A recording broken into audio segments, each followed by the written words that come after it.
It's a good look. Richie. Hide your wrinkles, Rich. They'll just look in and go, oh, that's Richie. The thing is, you look more offensive wearing it. That's the thing. You look a bit. It's got more of a sex offender kind of feel about it, hasn't it? A little threatening, yeah. It is a bit creepy.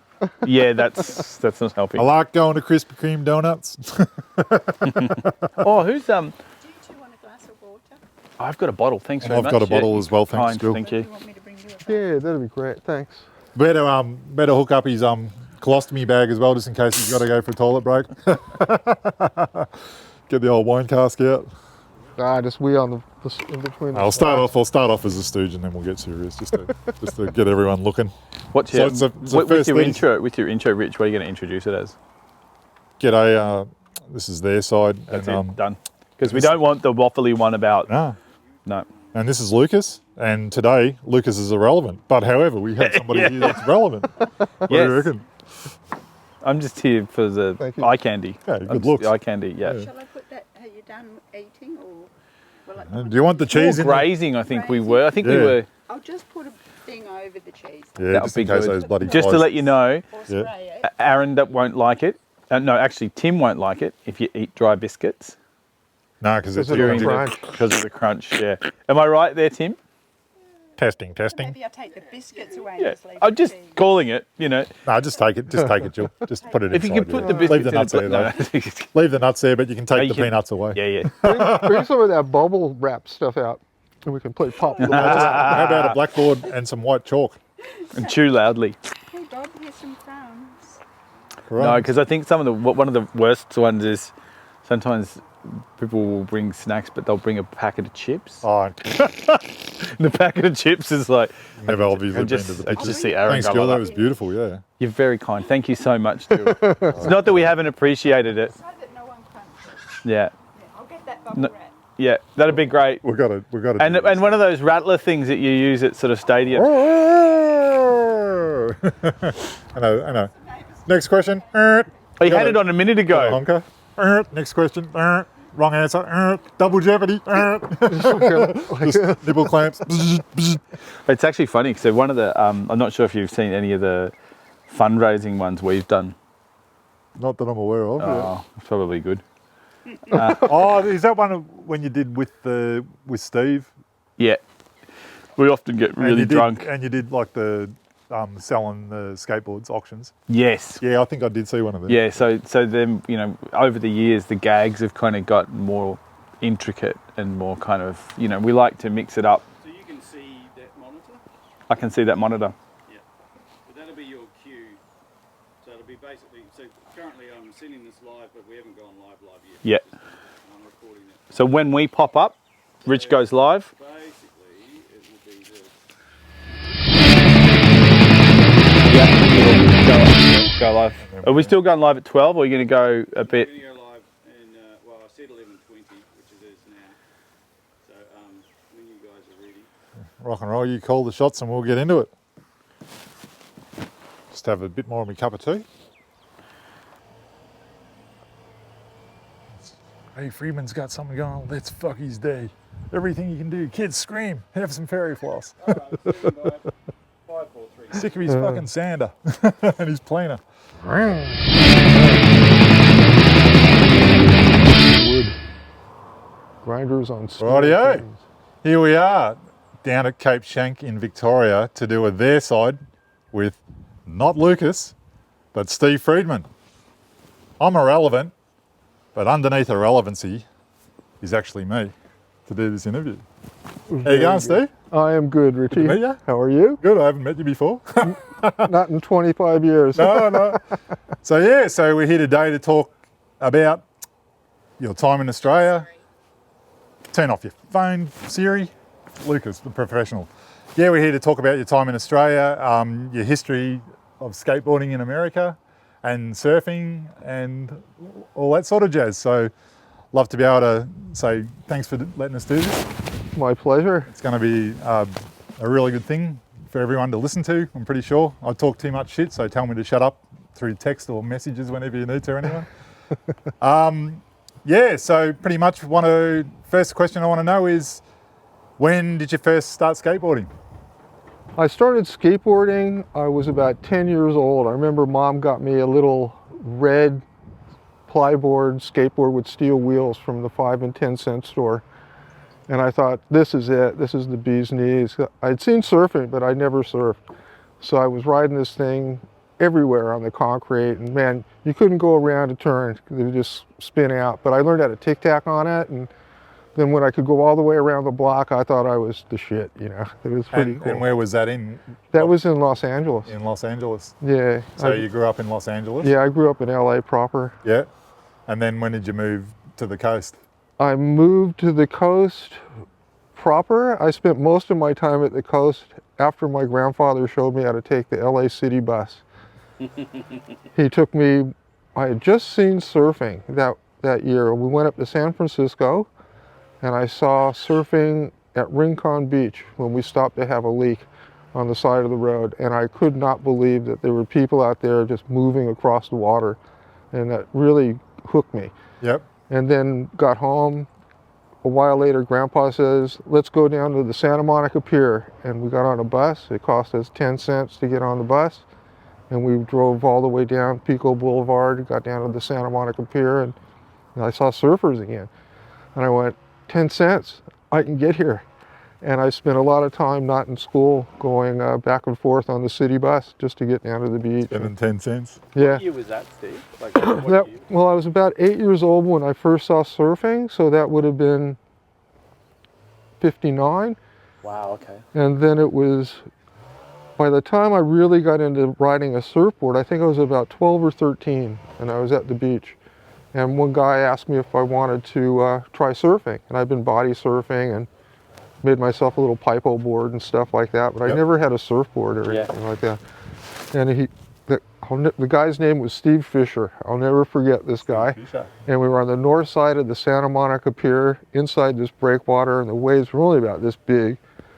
Want to try my board, he says. Yes, I said. So I paddled out, and I knew how to catch a wave because I'd been body surfing. Yep. Yeah. So I caught this first wave I ever caught, and I stood up and went left all the way to the sand. Wow. And I was just so ecstatic, and he looked at me and he goes, that was wrong. You went the wrong way. You're a regular foot, you need to go that way. Yeah. And it took me so long to figure out how to go that way. Yeah. That's amazing, even at the first wave you caught, you stood up. Yeah, I was pretty stoked. Yeah. Yeah, it just seemed to happen. Natural. Yeah, it was just really nice. And then I was 13 when I guess I screamed and stomped my feet enough that my dad and mom said, we'll buy him a surfboard, you know? So they went out and bought me a surfboard. And we got it from some guy up at the Palos Verdes. I think he was a dentist or a doctor or something like that. And it was an old Ole surfboard, an 8'6". And Wow. I just, Been a mountain for you to carry. oh at that age. yeah, I just loved it. It was like, oh my God, I can go surfing, you What know. was it made out of, Steve? It was foam and fiberglass. Yeah, It was okay. just kind of out of the balsa wood era. Yeah. So most of the boards then were foam and fiberglass. Yep. And So was that like 64, 63, 64? yeah, and I was 13, so about 64. Yeah. And then my dad got me a place where I could leave my board by the Santa Monica Pier, this board locker called Eli's. Yep. Yeah. So Santa Monica Pier ended up being, that was Pop? Or was that No, that was that's the up? Santa Monica Pier. Yep. POP was the next pier down. next pier down, that's right. Yeah, down towards Venice. Yeah. And that was, you know, that was not even in my wildest dreams to even go there. When we were littler, we used to go to Venice a lot because there was a Jewish community down there, and that's so that we would come from LA and go on beach. That was where we go to the beach. Yep. Yeah, and I was so astounded to go back there, even after being in Hawaii and walking down the Venice boardwalk. They still have the playground and the painted train and stuff That was there as a kid. that was there as Yeah, a it's kid. awesome. Good Yeah. history. Yeah, of course, Pop's gone, but So you said you were kind of from not near the beach, you were from inland a bit, yeah? yeah, I was from Los Angeles. Yeah, so I Los was Angeles about- proper. So what was happening for you back in Los Angeles proper before you got into all the surfing and stuff? What was... I would skate. I would go to school. My skateboard was actually like my freedom machine. It took me to all different neighborhoods. I went from the steel wheels to Makaha skateboard with clay wheels. Yep. So they were still nasty as all get out, but Yeah, and we could loose go bearings. up to Wilshire Boulevard. Yeah. And on Wilshire Boulevard between Fairfax going inland, it was called the Miracle Mile. big giant buildings. They had the widest polished concrete walkway. Nice. And it was like surfing on glass. Yeah. And so we used to go there all the time and hang out there. But On clay wheels. clay wheel. Wow. That's like an ice That's why rink. you just put ice blocks under your thing. Oh yeah, it was, you know, you turn like that. You know, there was no big sharp slides. turns or Yeah. anything. And then we found out UCLA as we got a bit older, and we'd go bomb hills next to the student union Yeah. on those skateboards. And a couple banks, I remember going to this place, the Toilet Bowl, and that kind of scared the shit out of me when I was a little kid. Toilet bowl was it called? Yeah, it was up in the Hollywood Hills. Yeah, is that the one that where Stacey hits that guy and he goes off into the water? It's like an upside down pyramid. It was, yeah, real gnarly Yeah, kind of yeah. place. It was like clack, clack, clack, clack, clack. I know guys who'd lost teeth, like Oh. face down, hit one of the clacks, teeth ripped out of Yeah, there. and golden staff. Yeah, and there was like a tunnel kind of thing that you could go in if you were really good at the end and kind of stuff like that. Yep. But it was mostly just what kids did, you know, rode around a Stingray bicycle, just ran amok. We were kids. Would you like skate every day, or would it be just kind of, sometimes we're riding our bikes, sometimes we're skating, sometimes we're going to the beach to go surfing? I was pretty much on my own and with all of that. So Okay. I just would do whatever I wanted. When I finally got a bike, I could go further. So I rode the bike a lot more. I got Yeah. one of the Yeah. little Schwinn Stingray things. Yeah. Yeah. So that could get me further. I could get to the beach now. I couldn't ride my skateboard to the All the way beach, to but the I could beach. ride the You bike have to no the teeth beach. left. Yeah. And Like you that's, said, independence. yeah, it was really, that was all freedom machine kind of stuff. And went to school sometimes, and you know, being a Jewish kid was kind of odd at times. So In which way, Steve? I went from a parochial school system where I was in a private school, and I learned Hebrew and English. And so I could speak Hebrew and English, and all of that was taught to me. Then when I was in the 6th grade, for some reason I went from there into a public school system. And all I learned there was how to run harder and play harder with a lot of different people. I didn't learn anything in school. I was bored to tears, didn't pay any attention. Classic. And I ended up failing the 6th grade, Yeah. but I got such a high score on my aptitude test that they thought I cheated. So they had me come back with my parents and take the test again all alone. Wow.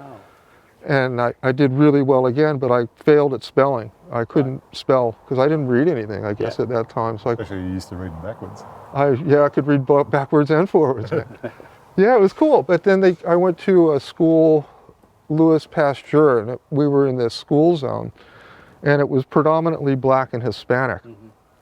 So that's when it became very odd to be not only Jewish, but I had blonde hair, blue eyes. Wow, okay. So I was really the odd guy out when I went to school there. So I learned how to run away, run real fast. I used the skateboard as an escape vehicle one afternoon. That worked really well. We had a big hill out the back of the school going towards my house. And I was always cheeky and stupid. So the black community didn't like the white community, and there was a threat that these black guys were going to come over from another junior high school, and no white kids go out the back. All the parents were coming to pick everybody up by the admin. I went out the back, and there's this big giant group of black guys, you know. They were like, "Hey, you," and I went, "Hey, fuck you," like this, you know, took off running.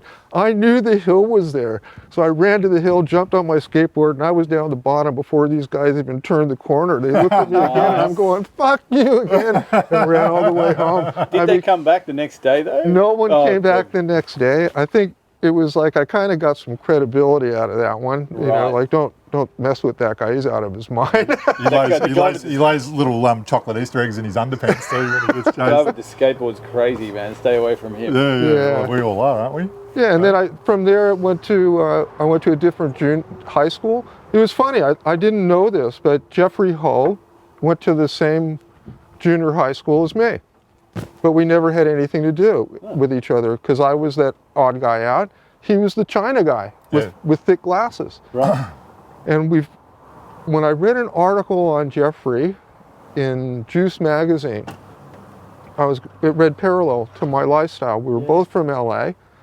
He went to the beach, found surfing, and it didn't matter that you were a China guy, a Jewish guy, you know, Whatever you were. whatever you were. If you went down and you had a surfboard and you could surf, there was this whole new world there.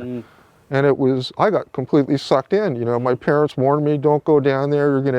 there's bad people down there, you know, before Especially- I knew it, I was one of those bad Bad people. people. What down did they there. say to you, Steve? What were the bad people doing down there? They were just bad, you know, they were bikies, they were, On drugs? of course, on Yeah, drugs, and you know, you want to ask, I'll tell you about the story. Yeah, I'm it was a classic. I'm with my buddy, and we're skateboarding around. Didn't have the bicycles yet, so we're like 13 years old. And on Pico Boulevard, there was a sound studio.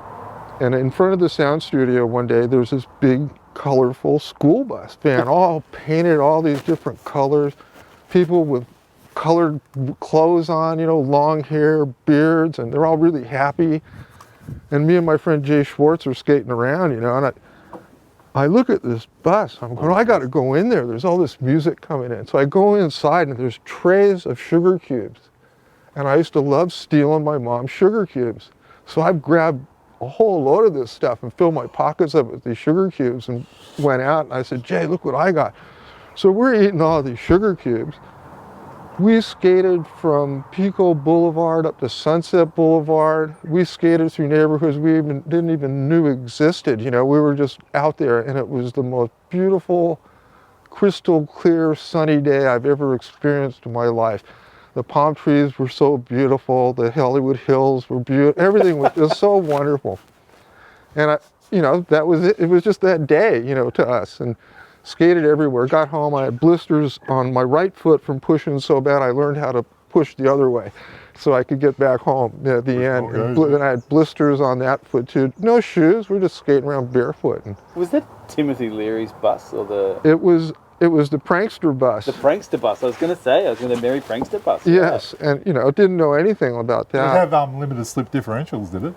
In the sugar cubes? No, they had some good LSD in that tubes. And it was, didn't have a clue. And it was years later, my friend Jay again, this other buddy of mine, Ralph Rita and Phil Armour, Jay's dad had units up in Isla Vista in Santa Barbara near the university up there. So we used to get to go up there on the weekends and hang out in one of the units right on the beach and just go surfing our brains out, you know, surf Campus Point and Devereaux and all the beach breaks out in front. And one night we decided it'd be really cool. Jay's going, there's all these parties around here. I know I could score some weed, you know? And I'm going, really? He goes, yeah, I could score some weed. So we all chipped in and gave Jay some money, and he disappeared for a couple hours. And he comes back, he goes, I couldn't score any weed. He goes, but I got these. And he's got like 4 tablets, you know. We're going, what's that? He goes, oh, this is LSD. We're going, okay, let's try it, you know. So we took this stuff, and that was the most wild night I've ever experienced. We walked up to this point, me and Jay. Phil and Ralph went the other way down the beach. And we got up to this beautiful point at Campus Point, and you're looking over this mesa off in the distance, and I thought we had sat there all night long because it started getting light again, but it was a full moon coming up. We didn't even know. Watch the full moon come up, we're going, ooh, and feeling like $1 million. It was just like, I couldn't believe how great everything felt. And then as we're walking back, there's moons shining the shadow across the beach. Out of the darkness, walking back to find our other buddies, these 4 German Shepherd dogs are just charging out of the darkness and like jumping on us. We're lucky it was cold and we're wearing thick clothes. They're biting us and stuff. And you could hear someone whistling them back. So we're kind of getting freaked out. You know, it kept happening. We'd get maybe another 50 meters. The dogs would come again. And we didn't know what the hell was going on, you know. So Jay looks at me and he goes, I got an idea. When they come next time, I'll go to the water. You go for the cliff.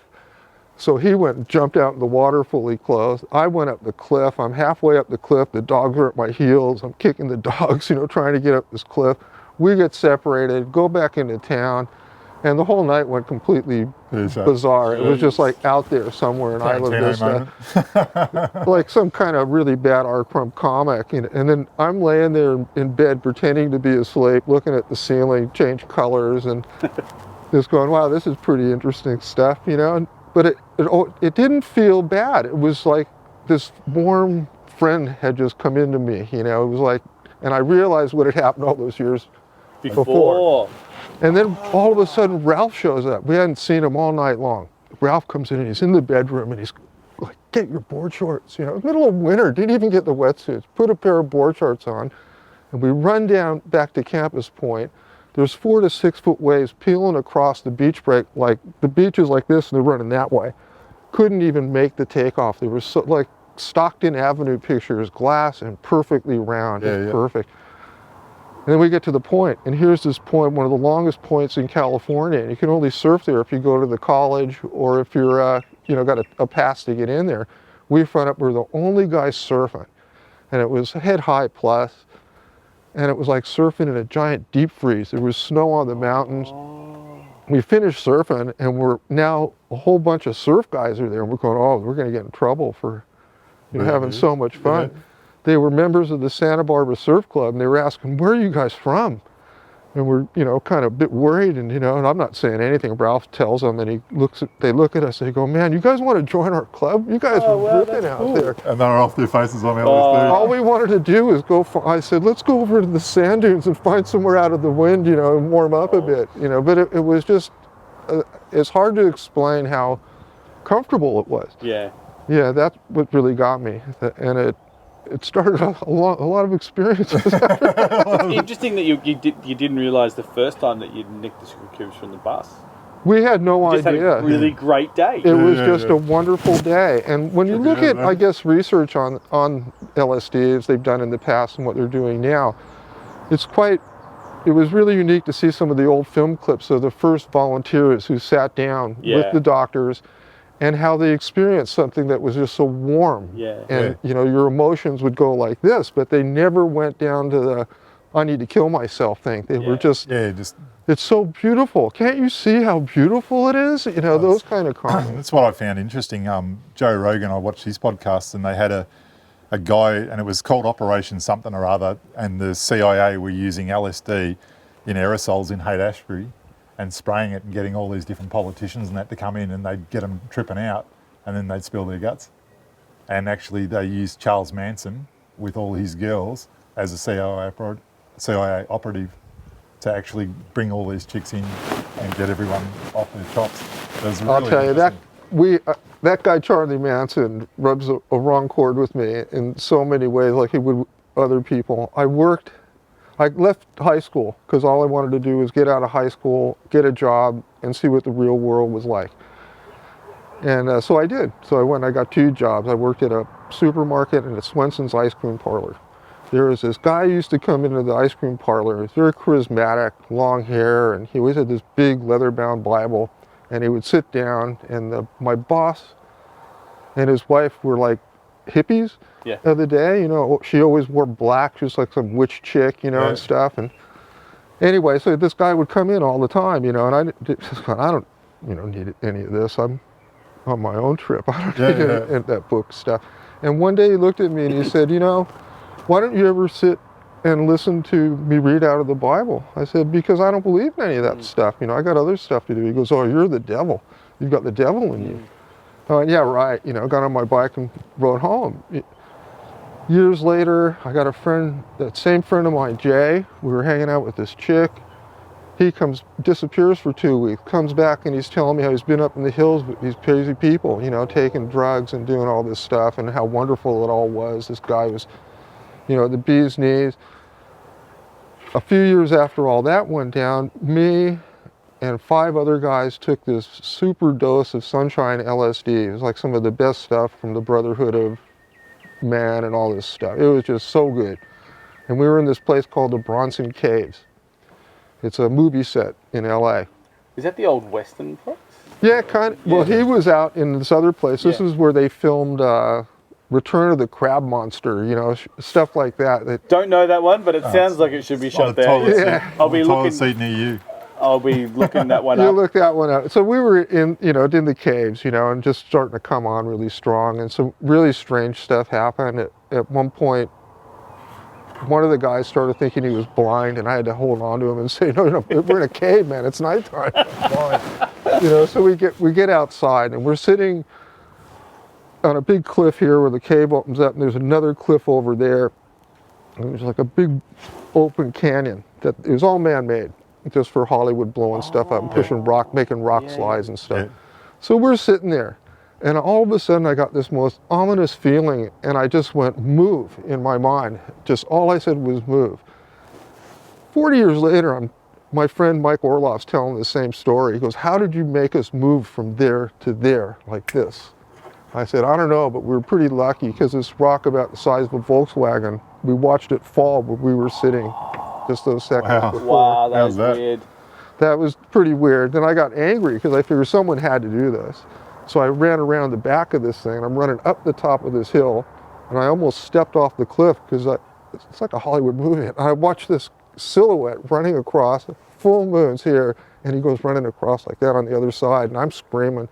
My friend Russ grabs me. He goes, almost stepped off a 200-foot cliff. Then we're leaving. We leave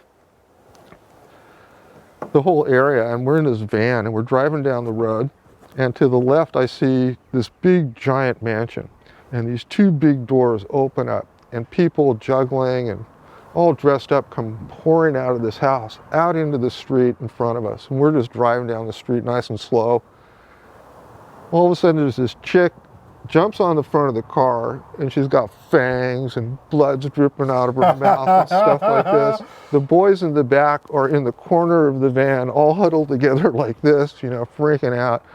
Russ grabs this chick by the hair and pulls her in, and she was not your normal chick in makeup. She was hissing and carrying on. It was just way bizarre, and I just went, man, just let's get out of here. And we took off through the streets of LA, looking at people in buses, and you're seeing demons and all this really heavy shit. Acid's kicking in. I'm going, we need to fucking get out of here. And we were well and truly beyond kicking in. We were out there, and we get down to Santa Monica.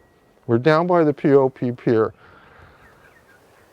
It's already kind of fallen apart by this time in life. They got a few nightclubs still there. There was one of them called the Strip Club, and this other one was called something else. We heard this great music coming out of the strip club. We were young, we never went to a strip club before.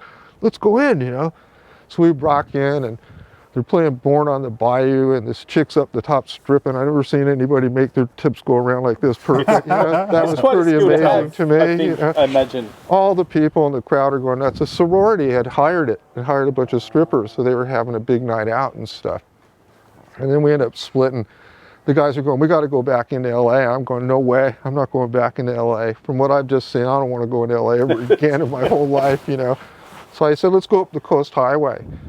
And we're heading up the Coast Highway, and they keep telling me, we don't want to go. We want to go back into LA. And I said, no, we're going that way. They're going, why? I go, Jimi Hendrix and Jeff Beck and a few other guys are doing this jam out at Pyramid Rock. And they're going, really? I go, oh man, it's going to be epic, so focused. We get out to Pyramid Rock, which is out towards Ventura County. And it's just a big rock that sticks up like this. And there's a couple of television antennas on top of it, but they service a little caravan park down in the valley. I've jumped out of the car. We're all frying, and I'm going, this might work. And there was a bit of rock like this, and then 20 foot down. I jumped through the rock, landed on the beach, and ran away. For an hour and a half, those guys were running around the rocks, beating on him, going, fucking Friedman, he didn't show us where the door is. Oh, they thought you went into the rock. I thought I was in the fucking rock. And I'm pissing myself laughing. So we finally ended up back in LA, but it was, just real life-changing stuff. Yeah. So then you think about it, you go, okay, that was all the drugs that we saw, we also heard screaming while we were down in the caves, and the guys told me, oh, you're freaking out, just coyotes. Me, my friend Corey Fishman, this other guy, Jimmy, have a motorcycle frame, wheels on, handlebars on, but no motor. We're taking it up to this park in there and riding down through the parkway, taking turns, pushing it up and riding down the hill. A Jeep full of men show up with guns. They're going, you guys got to leave right now. What are you doing here? And we showed them. They said, no, you have to leave right now. We're going, what's going on? They said, a month ago on the full moon, there were 2 guys murdered up here, and their chicks were forced to watch. Oh. And I'm just, bells are going off in my head. And then it was about a month later, Charlie gets busted for the Tate murders. Wow. And where he used to come into LA through the canyon where we were in the Bronson Caves, from where they were on the other side of the valley. Quite a coincidence, isn't it? Yeah. Very, very hardcore, and it was, I'll never forget this. Here we are in Australia, in Alice, and we go, for some reason, to go look at the prison. as a touristy thing to do, the old prison in Alice. We're walking around, getting the tour, walking to this one cell, and I'm looking at this artwork on the wall, and I went, I'm so uncomfortable, Jill, I have to get out of here right now. And we talked to the curator and told her how I felt. She goes, that's funny. She goes, this person who was in there was a follower of Charlie Manson, and he painted all this stuff Wow. as a thing. Yeah, so I have no affinity with that guy. Alarm bells. Yeah, he was a bad man. Oh, yeah, You kind absolutely. of so close to that there, and at the time and everything. Yeah, I think the proximity was because of where we were. Yeah. You know, it was so, he was playing young people jailhouse stuff with them, you know. absolutely. You can do anything you want. He mind never got dirty. He didn't go there and murder anybody. He had all these other People go and do it for him. That's exactly right. You know, that he was a really terrible human being. Manipulator. Yeah, Soki's still in prison. I hope he dies there. Yeah. No, it's a trip. So yeah, so anyway, so that was your early teenage years, and then from there, tell us about your swimming that you were talking to us about before. When I was in high school, I swam like a fiend. I just loved it. And my football playing experience, the coaches didn't want to have anything to do with me when I hit to the swimming. And they had all these great excuses. You won't fit in the varsity team, and you're too big to be in the B team, so you won't fit the criteria, blah, blah, blah. So I went out and worked it out, and I fasted for a week so that I dropped my weight down so that I still fit in the criteria, and I got on the swim team. I went for my first swim, never jumped and dove into a pool before. I was swimming at the beach. And I swam back and forth, did 100 meters, broke the school record. I went faster than the Duke ever did. I didn't even know how to do a flip turn I think yet. that's because you'd been surfing. Yeah. The ocean, yeah. My coach said to me, where did you learn how to swim? Like this, And I said, at the beach. Yeah.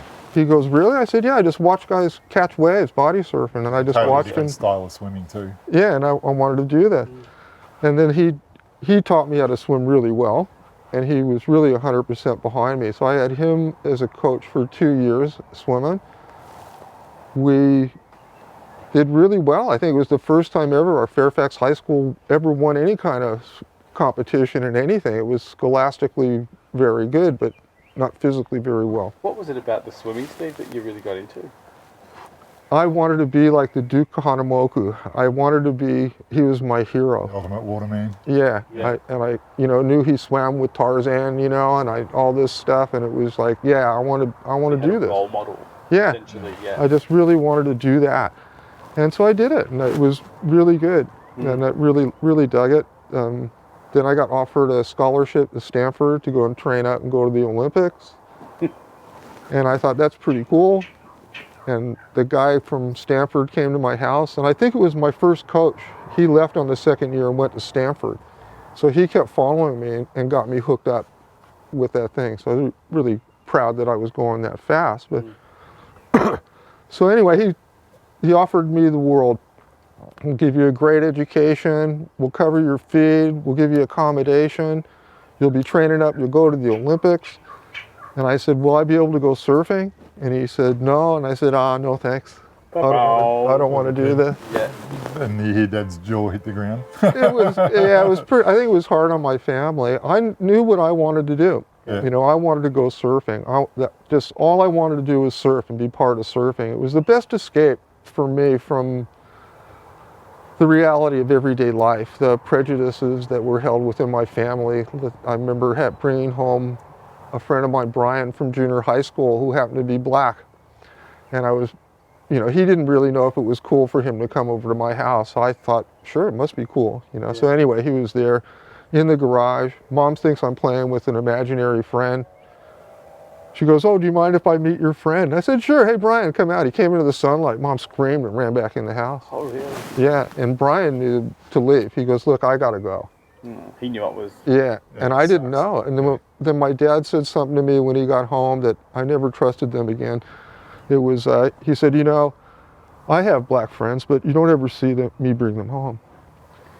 Yeah. Right. Yes, and it just hit me, how wrong things really were. We had a lady who took care of us when we were young named Martha, and she was like a live-in maid that hung out with us, and she was black. So I had no differentiation at all, between yeah. people. But it was this sort of like, it's okay to have them as their servant, but not to have them as a friend. As a friend, Yeah, no, that's just a yeah, mentality, it was really, wasn't it? really strange, and I think that was just the way it was. I guess we were transitional humans. I think at that point in time, there was so many different ideas. We had- Everyone, you mean? Like, yeah, change everyone. going on with culture. The whole There you go. system. There was great optimism in the United States. You know, I was Right. born just as the Korean War was ending, and Yeah. so there was great education. We were taught to question authority, even at high school, junior high And to school. give people the finger and go down the hill on your skateboard. Well, yes. That was just being cheeky, but we And were the taught dollar sign at the to bottom. research. If you Yeah. read a book, it wasn't like read the book, get all the answers right, and you're going to be a good person. It was Yeah. read the book, go out in the world and find out if the answers are pretty right. cool. Yeah, that's the best way to do it. Yeah. So you were kind of saying that the surfing kind of allowed you to escape what kind of seemed like kind of the shackles of what your family's values and beliefs were. Yeah. Was skating the same? Was that how were these No, two at kind that of going time, it was skating was the freedom machine for me. But as soon as I got a driver's license, Yeah. I took a skateboard and went like this. I mean, you had now, a different, a faster freedom machine. yeah, and I could go further. Yeah. You know, I could go to all the places I saw in a magazine. So the skating kind of was for kids. And I thought, oh no, I'm a surfer now. You know, I can surf. I don't need a skateboard because I can surf. Yeah. And that was really the mindset for the longest time. I surfed like that. I got really good at surfing. I went to Hawaii. What did you go to Hawaii? I went to Hawaii in 1968 for the first time, 69. And it was just magic. I was working at Con Surfboards. And this Hawaiian guy, Kalani, came in as a sander, and because we had a backlog of work, the other sander disappeared. So Kalani's in there. He's Hawaiian, and he one afternoon looked at me and he goes, "You should get out of here. You should go to Hawaii. There's much better surf in Hawaii and much nicer people than here." Yeah. You know, and I went, "Yeah, sounds good." I got my next paycheck and got on a plane. A bunch of my buddies were going over, so I went over with them to Maui. We landed on the Big Island first. Never seen anywhere so beautiful. The smells, the warmth, it was just overwhelming. And just Magic, yeah. we ran through the airport to get out and tried to run through the bush. It was just like a divide, but we thought it was the jungle. And we couldn't even get into there. It was so thick. Then we got off and got another plane, got to Maui. We got a cab ride from Kahului to Lahaina. You go around this road, so you come through this big valley. You got these beautiful mountains on either side, reaching up into the clouds, just turquoise sky and turquoise water. You come around the corner and the road goes like this on the Pali. And I thought, that's it, we're never even getting to the end. This Filipino guy driving the cab's gonna kill us. And we finally get there, we stop in Lahaina Harbor. And it was, when you go there, you'll know exactly what I'm saying. You stand there, you get out in front of the Pioneer Inn, there's a little harbor, Molokai's over there, Lanai's right here in your face, and a big space in between. There's a perfect right and left-hander right there in front of you. There's 3 or 4 guys out, water turquoise, it's about 3 to 4 feet. In front of the breakwall, there's this longer left-hander peeling off. And I'm looking at all this going, I think I've just won the lottery, you know, this is just so cool. And I'm gonna go wander around now. So I grab my suitcase and my surfboard and I walk out on the front street. There's a couple of old cars, nice old buildings, not a lot of tourism there yet. Yeah, It's still wow. an old whaling town. They have a little seawall here going across the front with palm fronds. I've got some pictures I'll show you with palm fronds hanging over the top so you could sit there in the shade. You know, oh, look at the ocean, it's just gorgeous. I come around the corner, there's about 6 guys there, a couple of chicks, they're all surfers, and they got a hookah about this big with a bowl in it like this, full of hashish, on the main drag, Wow. like this. I walk past, the guy goes, "You'd like to try this?" I went, "Oh, I don't believe this," you know. And we're, you know, sitting there, yourself. just going, "Is this for real?" Then the cops come driving by, and they just go like this, and then they stop, and I'm going, "What's going on?" They stop. They got out and told this guy and this chick off for making out on the front of this car. It was cool for us to smoke this giant hookah. but no kissing on the street, you That know? was the cops. Yeah, this was the cops. So this is Well, my first impression of Hawaii, you Oh, know, what when a I cracker. get there. And I'm going, this is just nuts. You know, my buddies all come around the corner. They're going, what's going on here? You know, we off to the room. It was just wonderful. Surfed How our long were brains you out. in Hawaii the first time, Steve? I was there for about a month. Yeah. I missed the Jimi Hendrix concert by about 3 days up on the side of the hill. Oh, that's beautiful. Seeing him wandering around, it was really unique to be there at that time. I guess you had so many really good surfers there. They were all escaping, let's say, Oahu or somewhere. And so there was this great vibe of creativity and happiness, and Yeah. International Space Day happened. And so there was a lot of tablets that you had to take before you go to the party in that house, because they were celebrating. They were all going to the moon. No, but yeah. So yeah, so then I went home to California. Bit of culture shock going back. All I wanted to do was get myself in order and go back to Hawaii. That was all that I had in mind to do. And so I started doing all that stuff. I got home, and that was a weird scene. I was doing a lot of concerts at the Shrine Auditorium. Was a great place to go. You pay $2 and you go see bands like Jimi Hendrix, The Cream. You know, got into Captain Beefheart and Mothers of Invention. Classic. You know, Yeah. saw Alice Cooper at a show that came on. It was a Frank Zappa show, and all we're you know, so Zappa's doing his band. He did Reuben and the Jets first, which they did like parodies, 50 rock and roll. Excellent stuff. All greased back hair. Imagine Frank Zappa with his hair all greased back. Scary. And then the next band comes out, and we thought it was a girl band, Alice Cooper. You know, we're expecting some chick to come on stage. You know, whatever is going to happen. Alice. Yeah. A rock and roll band comes out. All of a sudden, the ugliest chick I ever seen in my whole life, wearing a dress, comes out, grabs the microphone, and starts singing. Then it took a while, and you're going, that's a guy. Yeah, right. You know, but that was fantastic. And then later that night, one of the guys from Canned Heat rode in on a baby elephant into the stadium because it was New Year's Eve.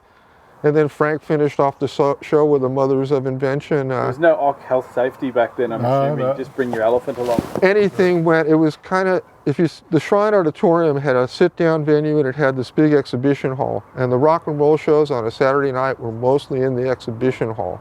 So it was like going to 11, but it was indoors. Yeah. Classic. Yeah, and it was just awesome.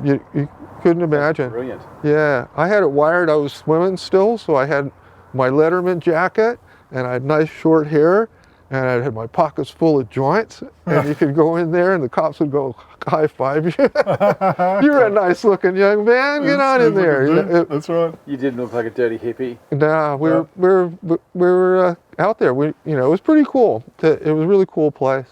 Awesome. Yeah, saw a lot of And stuff. so then, when did you go back to Hawaii?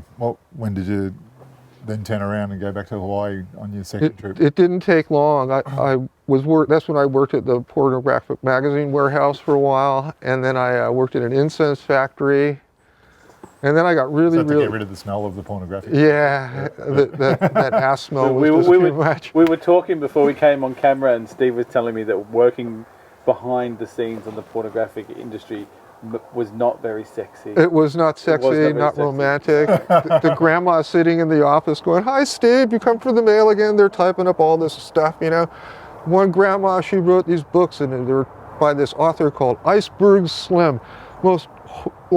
More swear words than you can imagine, you know, written in this stuff. And it was written by this old lady, you know, she was about 50 some odd years old. So were they erotic stories that went along with the pictures? No, we had books that were, you know, paperback books, and we had the magazines. Yeah. So we were distributing all that stuff out of there. I was like the guy who would go down to Bay Street, and people loved me, you know. What do you got today? You know, I had all this book. You know every sicko in a trench coat. It was hilarious. One day I got this one book by Iceberg Slim out, and I handed it to this guy, and he was studying at UCLA to become a doctor. And he kept looking at me before I went surfing. He's going, "This is just disgusting." You know, I went out for a pal around at Bay Street, come back in, he's still sitting there. He looks up, he goes, "This is just disgusting." Couldn't take him away from the pages. Scratch and sniff book. He was still there because he couldn't get up because he had a He was stiffy. stuck. He was probably stuck to the Stiffy book by underneath now. the towel. Yeah. What a I just classic. want to read all of it and make sure it's okay. you know. Yeah, I had a few few good jobs there in LA doing stuff like that. But So you quickly went back. You saved as much cash as you could. yeah, With the whole idea of getting back to Hawaii. I got really ill. I got Oh. I was being a stupid guy. I was a vegetarian for a long time, but I didn't know how. Way back then. Way back then. Yeah, and I didn't know how to take care of myself. But I didn't want to. It was the LSD got me. My buddy Greg Miller took me to this place on Pico Boulevard. It's still there. It's called Apple Annie. They make the best hamburgers in LA and apple pie.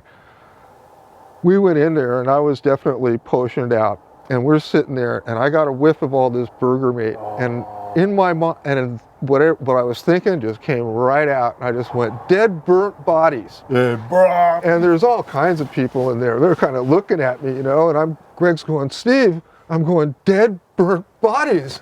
And I just lost it. He had to drag me out of the joint. I couldn't eat meat after that ever again. How long for? Probably about 3 years. And then I got really sick. I had a friend of mine, Tom Remy, that we were sitting in his house, and I said how wonderful it would be to make your own surfboards. And he said, why? I said, well, it would make you a complete surfer. You know, you'd be in control of the whole process of what you do. Start to finish, yeah. And he disappeared for a while, came back out with enough money. He goes, here, make one for you and one for me. I said, I've never made one before. He goes, oh no, I trust you. You're a good surfer. So I went down with the money, bought 2 blanks, went to this guy, Mark Solomon's house, who had a room and tools and all this stuff. Said, Mark, what do I do? He smiled, he goes, here you go, and closed the door behind me. And I'm standing there in this shaping room, all lit up, planers, tools, everything. And I'm going, what do I do? Where do I even start? I had no idea. So then I had this epiphany, because Tom also gave me a bag of weed. And so now I'm sitting in there, rolling up a joint, trying to figure out what to do. It's amazing anything got done, Oh, to yeah. be honest. So I'm smoking this joint, I'm looking at it, and all of a sudden I could see, it was like inside the blank was graph lines. And I could see the shape finished in there, like all little grid lines, this way and this way. I grabbed the Sureform and just started going to town. I figured I'll just go down until I see these get to the red grid lines. Yep. And I shaped one for him and then one for me. And they both worked really good. The one I shaped for him lasted about 15 years. It got passed around to different people. Mine, I just loved it. I remember walking down the beach from Venice to Santa Monica to hitchhike up north to go surfing up the coast. And Jeff was down there in Skipper. And so that would have been around 72. And they go, hey, let's check out your board. And Jeff had a good look at my board. He goes, wow, you put a lot of thought into this thing, you know? He goes, good on you, man. And that was it, you know? So I felt pretty good going up north and surfing. But it was, yeah, not long after that, I was gone. After I got sick because Tom got me a shaping space in a house off of 2nd Street in Santa Monica where all the people who lived there were dealers. And I'd be shaping away, and chicks would come down with cocaine and snort cocaine with you and have sex with you, and then you get back to shaping some more, you know? So I thought, God, this is a great That sounds awful. drinking beer and partying. Yeah. But I wasn't taking care of myself, you know, and all of a sudden I just got really, really sick. I was still working at the incense factory, and I went down like a ton of bricks. I thought I had the flu. And my girlfriend, after 2 weeks of the flu, said, I'm calling your parents. You know, you got to get out of here. I'm nah, don't bother them. I'll get better. It's okay. And one afternoon, I started heaving up big hunks of coagulated blood. So I was bleeding to death on my stomach. It was so ulcerated. Yeah, ulcers, yeah, wow. Yeah, and so I had, I was lucky my uncles were in town. So my girlfriend called my mom. My big uncles were there. So they had to carry me down 2 flights of stairs, then rush me off to a hospital in Santa Monica. Yeah, wow. They started sticking needles inside me, trying to stop me from bleeding on the inside. And then I went to the doctor a day later with my mom. So we get into an elevator. The elevator goes up, and I hit the deck. I was so weak I couldn't even Wow, you just stand lost up. your blood pressure. Yeah. You just went. Oh no, I was Like, like, just so went- like someone grabbed me and threw me on the ground. I Yeah, was you just fully emaciated. I went from I used to weigh about 200 pounds, and I went down to about 150. Yeah. So I lost like 50 pounds plus like this in that short period of time. I hadn't Were you eaten. surfing and stuff at the same time? Or? Not when I was sick. No, I was I- going to say, because it sounds like you would have been quite drained and exhausted. I couldn't surf. That was my mission, to get the hell out of there. I lost my job. I couldn't surf when I got out. I couldn't walk. It took me, for me to walk from here to there was exhausting. And all I wanted to do was get better. So I started walking around the corner when I could, and I started doing that. My parents were smart. They wouldn't let me go back to Venice until I was okay. Because of the bad people.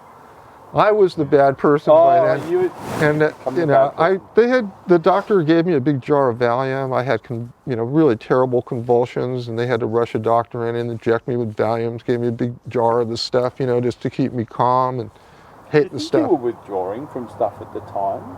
No, I had overdosed on alcohol and so when I went into the doctor, so I get the doctor after we get to the top of the thing. Doctor checks me out. They stuck me on this machine where they made me drink some barium to look at stuff. Nurses going, you have to keep that in you. I said, good luck. I haven't kept anything in me for 2 weeks.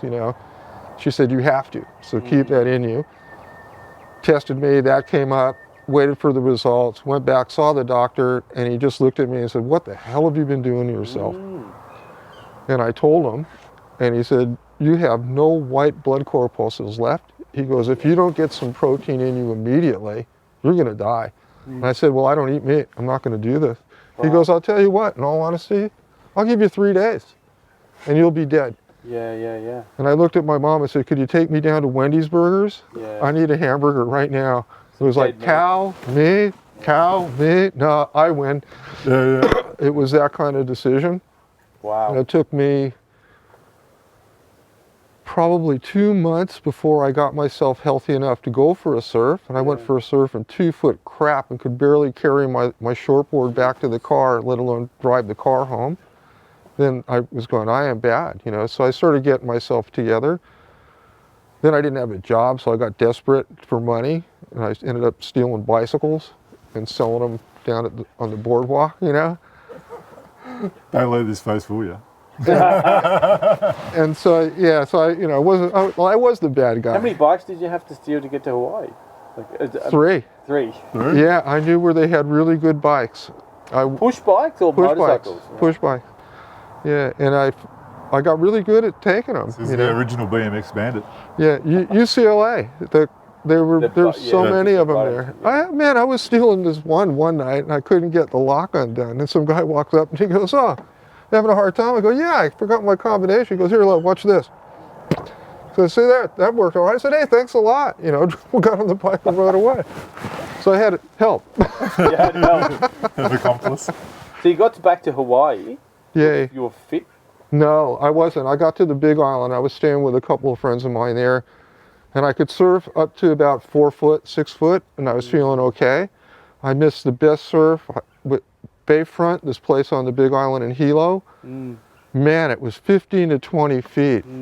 First time I ever saw Larry Bertleman surf. Monster in big surf, an absolute monster. Yeah. This wave breaks for about a half a mile, and so he's shredding it at 15 feet. Throwing rocks up on the road, lava rocks getting thrown on the road. They had to close the road. It was huge. And I knew not to go out. I was going, no. The day before I was surfing, and it started getting 8-foot sets, and I was kind of going, I don't know about this, And it took me... You learn, isn't it, to listen to the little man in the back of your head? Yeah. About a year. It took me a real solid year of trying to get myself back up to where I felt comfortable in good surf. Yeah. And from that point, I went crazy. I just loved anything. The bigger it got, the more crazier I'd get. I didn't realize how big I was surfing. And maybe about 3 years ago, I got a Facebook message from this guy, Wayne Lackey. And he works for the RVCA guys, but he knew me from Maui, because that's where he was born and grew up. He said, I remember watching you surf, and you just ripped, he goes, in little surf. He goes, but when it got 15 foot plus, man, you were just charging. Yeah, right. And it didn't ever seem it's all from bombing that hill as a kid. Yeah, that's it. Yeah, it didn't seem big. Doesn't phase you. No. Well, you probably got to commit more. I just loved it. It was, how could you say it? It was just a love affair. Yeah. It was and surfing beyond waves, sexual. Yeah. It is, and surfing beyond sexual to the sex. Yeah. Surfing big waves is though, and everything slows down. Even though it's full on, everything slows down. Every droplet of water, every little thing you see, everything. It's bizarre, isn't it? It's hard to describe. Unless you've done it. I think if you drive faster than 230 kilometers an hour, Yeah. if it doesn't start happening to you, you're in big trouble because you can't see. Everything's a blur. And that's the same thing in surfing. It was a slow, from the first day you went, as it just kept expanding. I'm amazed now that they have all the training, that people will go from being complete kooks in the water to having a life vest down and getting towed into 30, 40-foot surf. Yeah. You know, that's so dangerous. Yeah. Because they're not reality checked. We didn't have any of that stuff, but we had each other out in the lineup, Yeah. and that was really good. And your smarts. Yeah, you knew what to do. You learn survival skills when it's big like that, don't you? But with all these jet ski assist and all that, like it's fantastic, but it's not teaching people survival skills, because when the shit No. really goes wrong, like when the jet ski gets smashed to bits, then all of a sudden they're stuck out in the middle of nowhere. It's when people panic, and that's when you drown. Yeah, you have to have, I guess it's that learning curve, you know, and Yeah. we Gotta be flogged. doing it a long time, so you kind of learn. I know the first time I surfed big waves on Oahu, that was so awesome. Scared the crap out of me. We've been surfing Belsey Land and waves like that and really having a good time. And I'm standing at Lani Kea with these two Hawaiian guys that I met. And they look at me and they're going, I'm looking at it and I'm going, I've never seen waves this big, you know, this is bigger than anything I surf. Yeah, and they're just going, hey man, let's go surfing. And I'm going, but you know, they're going, nah, it's not too big, good fun. You know, so I said, okay, you know, and I got this little California potato chip board. They've got, you know, Hawaiian style boards. And we paddled out, and I thought we should paddle out in the channel this way. They paddled out this way and came and backdoored the whole peak and got sucked out in between. They knew exactly where they were going. We're sitting out the back. There would have been 15 guys only out there. There was like Ricky Gregg, there was Billy Hamilton, all these big wave gurus are all out there, and I'm just sitting there gawking at these big black lumps of water coming out of the ocean and coming at me. Thing. And I'm sitting there looking.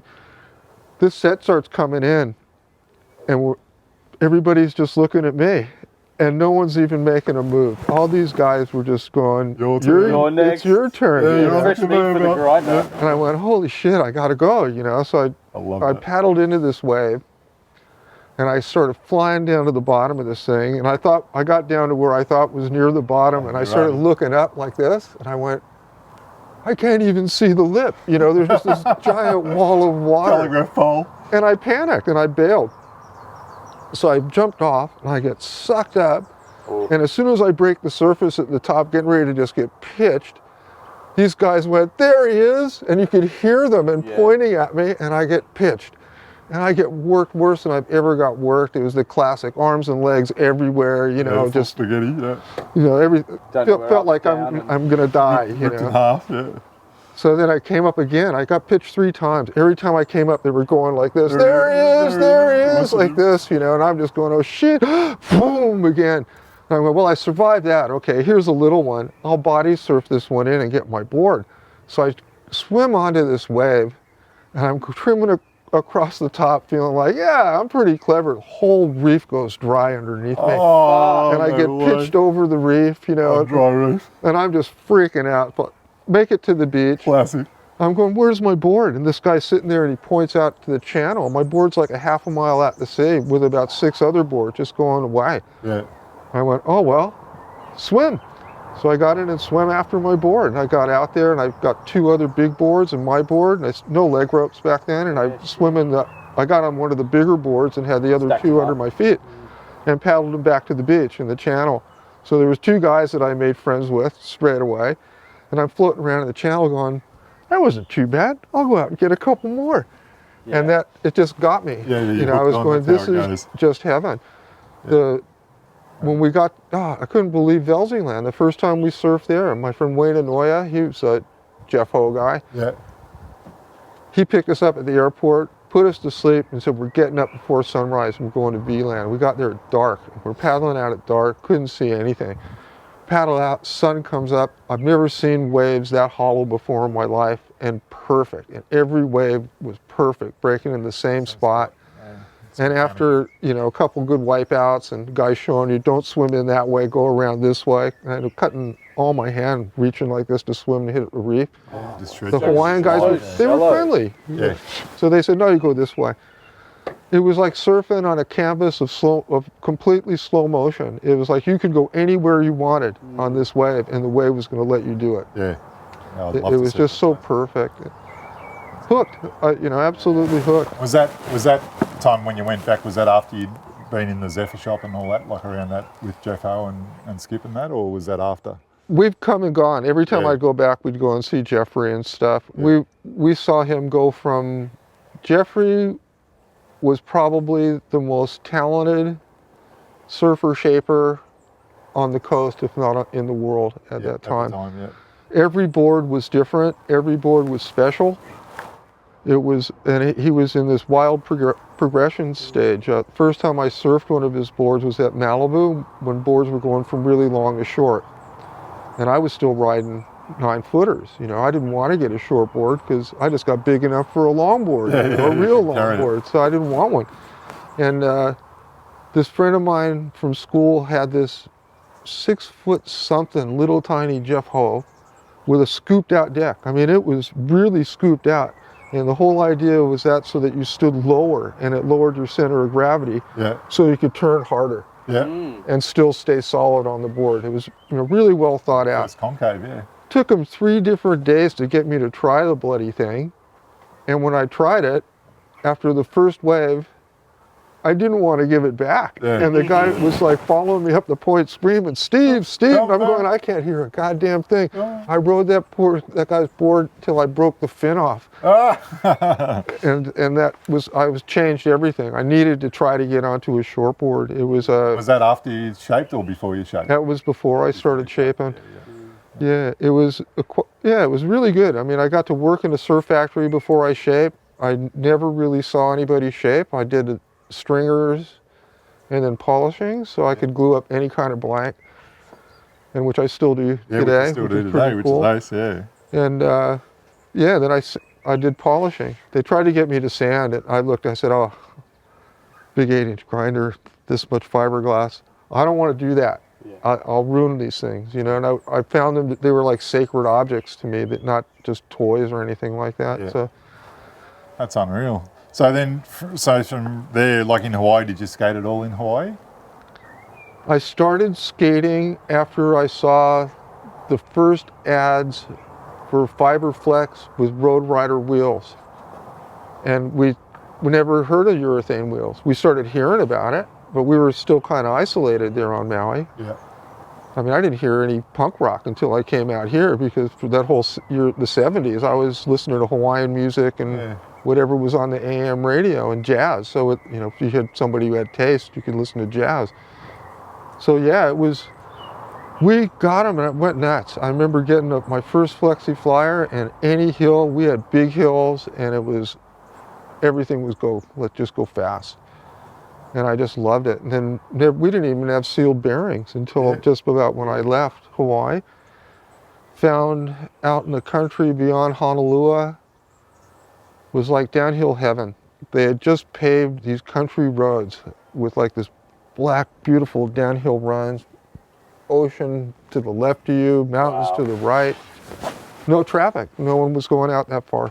So you had these perfect downhill runs, and we had one that I going a lot. It was really the easiest one, but when the trade winds blew, you couldn't do some of the other ones because it would stop you. You'd come around a corner and the trade winds would just stop you. Yeah. This one had the trade winds at your back. And it was a straight run that went down, went probably about 1.5 miles like that, and then gradually back up like this. We never knew how fast we were going, but we had a lot of races. I keep kicking that thing. I know you do. And we drank a lot of beer out there and stuff, and a lot of guys lost skin. I was lucky. I used to just stay on because I knew that don't bail. We had lava rocks on either side of this thing. Pinball. Yeah, so you didn't want to jump off. There's no grass or nothing. One afternoon, this tourist guy comes riding out with his family, and he went past us. Then on his way back, I looked at the boys and said, check this out. And I just took off after this guy down this hill. And I got behind him, I'm drafting this guy. And I'm like really in the groove, just fucking flying. And I was going so fast, I pulled off and went alongside of him. His kids are looking out the window, his wife's looking out the window, he's looking out the window, and I'm looking up at him going, hi, like this. And then another car came, so I just stood up, did the big eagle spread, and slowed down and went behind him. He stopped, so I'm thinking this guy's just gonna get really cross and freak out, you know. You guys do this here all the time? You're gonna be here today? I said, yeah, we're gonna hang around for a couple more hours. Why? He goes, I'm gonna go back to Conopala and get a camera. I want to film that. Wow. Well, I'm from Texas. I've never seen anybody do anything like this. You know, he goes, I'm coming back. So we hung around. The guy came back, raced him down the hill again. We finished, he filmed, and we finished the run. I said, so how fast was I going? He goes, about 55 miles an hour. Wow. And I'm Back in going, the 70s on shitty wheels with bloody loose bearings. Classic. Imagine wanting to pop a bearing out, you'd be done. oh, you'd be done. Were you in bare feet? No, I started wearing shoes because the road would get really hot I when was you gonna walk say, back yes, up. yeah. But before that, yeah, it was all barefoot. I used to ride a 500cc motorcycle with a pair of thongs on my feet. Yeah. You know, that was safety gear. Like I said, stupid was in the equation a lot yeah, back well, that's then. the You thong. want to fight? Oh yeah, okay. The thongs Were were there there to any bitch other slap kind you. of things back then that were slightly remotely like transitional? Or were you guys just doing downhill and flatland We stuff? found banks also. There was a bank up by Lahaina Luna High School that was Yeah. kind of like wallows, Yeah. a little bit closer I together. reckon that was the better one. Went over to Oahu and skated wallows. Yeah. Yeah, that was pretty neat. Kind of rough and rugged, but it was neat to have the steps and the banks. Then one of the boys goes, "Follow me," and we walked up beyond wallows, and it was just rugged terrain, you know, real rough stuff. And you get up beyond that, around the next corner, there's this giant, brand new runoff that they built up above there. It's smooth concrete. The walls are like 10 feet tall. It's got about 30 feet in between that goes like this. And then every once in a while there's these big culverts, you know, where water's gonna come flooding into these things. We went up there, we're just going, are you kidding? You'd like, 2 turns, you're kind of like this, 1 turn, 2 turns, 3rd turn, you're way up here. You had to remember that at the end there, it was like dragon's teeth, all broken everywhere, you know, so you couldn't, if you got lost in the moment, you could be in really bad shape real quick at the end. And we skated that off and on every time we would go to Oahu. We skated another place with Bertelman and a couple other guys, and it was out in Pearl City. And it was just nuts. It was like under another big water kind of thing. It had a small thing at the top that was under a bridge that had like 6 to 8 foot walls like this. And then that opened up that way at 30-foot high walls. Whoa. You could do some mean burts, man. Oh yeah, I can imagine. And the local community, they put big like metal poles in the middle to try to stop the skaters from skating there. Really? No, they went out there and cut them off at concrete level. Yeah, cool. So they didn't just go around them, they cut them off. And I'm skating there barefoot with these guys, and I went down and I hit one of those cups and tore all this skin off the top of my foot, you know? Shred ya. And I just said, fuck it, just kept skating. Left blood everywhere, all over the place, you know. We were punk before they knew what punk was. That sounds Punk in the fun. grandma's undies. Yeah, I was we did. We found a few places. There was a water storage area up above Honokawai that we dug out, that we could skate that, because we'd seen pools and stuff, but there was really nothing. And we met a There local. weren't pools in Hawaii at the time, or there were just square pools, or there were... We didn't know of pools. That there was one pool that got built. George Benson, the musician, he built a house and the swimming pool in Kaanapali, and we heard about it, and we skated it before they finished it when it was still rough surface at night with little lanterns around the thing, trying to get over the light was the deal. So, you know, I think Wayne went first up over the light. I got over the light, and we were, you know, kind of free beers for you guys for a while. You know? And then the coppers came that night we were skating, and they came and said, you guys got to go. You can't do this, got to go. And so we kind of went, okay, we'll go. You know, so we start leaving, and this one copper leans over, he goes, but you guys can come back in a half hour. Oh, that's so cool. And so we did, you know, and we skated and then left when we were all burned out. I think we left and didn't skate there again because they finished it, of course, filled it. Yeah. But what ended the session was one of the bearings Just blew out. popped, and there was a whole, you couldn't ride around in there anymore. Yeah, You go, 'cause you're it's the worst feeling. hitting all these loose bearings on loose kind of concrete too. Yeah. So it was pretty nasty. So what year would have that been, Steve? Like, That would have all been mid to late 70s. But I think it got pretty big. The skating got big. Yeah, it got huge. Guys built ramps. I think the guys at Windmills built a ramp, and I wasn't allowed to go there because one of the guys who lived there, we were surfing a wave together in Honolulu, and it was a good sized wave. And we were coming to the cave from outside point like this. And I thought he was going to just keep going. So I slammed it up really hard, and I was coming straight back down, and he decided he was going to cut back and come back into the beach over there. So I'm going straight down, and he's right there. Underneath you. Yeah. And I just went, oh shit, so I tried to get the rail to bury, and it didn't work. And so I slid all the way down onto him. I figured that was better than burying the board nose first into his back. Yeah, exactly. And we came up together, and I said, are you okay? And he goes, yeah, I'm okay. I'm going, you sure? He goes, yeah, I'm okay. I'm okay. So I start paddling back out. I took about 10 strokes, and I'm going, there's no fin in my board anymore. I went, this guy's not okay. And I turn around, and I come in, and he's in shock, looking out to sea. He's got a cut from about here to here, like that, and that had all just fallen out like this. And he's sitting there in a puddle of blood, looking out to sea. Shock. And I just started shaking. I ran up to my You wouldn't car. have felt it in the water either. No, you That's the thing. He would have been in shock. And so I ran up to my car and got all the towels and shirts and everything I could, grabbed people and said, you got to help me. We kind of tied him up. Then we got him back up to my car, got him in the car, and I had someone else drive him into the hospital. I go, I can't even drive. Yeah, you just take him. One of his roommates told him that I did it on purpose because I thought they stole my marijuana plants. Oh, God. And so I lived with that for probably a year. And I was sneaking in to skate the Windmills ramp. I had to park out by this haunted graveyard and then walk through the cane fields to get in there. All because that dude owned it or had something to do with it? Well, he lived there too. And, so it was, everybody liked me to come to skate, but they didn't want to really blow this guy away. The reason he was so blown away was not only did that happen to him and ruin his basketball career, Oh, shit. but his wife, they were avid hang gliders, and 2 weeks before that, she was trying to do this big figure eight and got her legs caught up in the rigging and just went like this and landed and dead. Oh, no. Yeah, so and I didn't know this, I found that out after one session skating. He was coming home and you could see him, come up the road from way far away. I got into my car and I started leaving. And I said, I can't do this anymore. So I just drove right up to the front door, knocked on the door and said, dude, I didn't do anything to you on purpose. I am so sorry about what happened. And I just need to get it off my chest. Yeah. And he sighed and he said, no, that's okay, Steve. He goes, I'm good with this. Yeah. Then I was allowed to skate there afterwards. And off you went. What sort of ramp was it?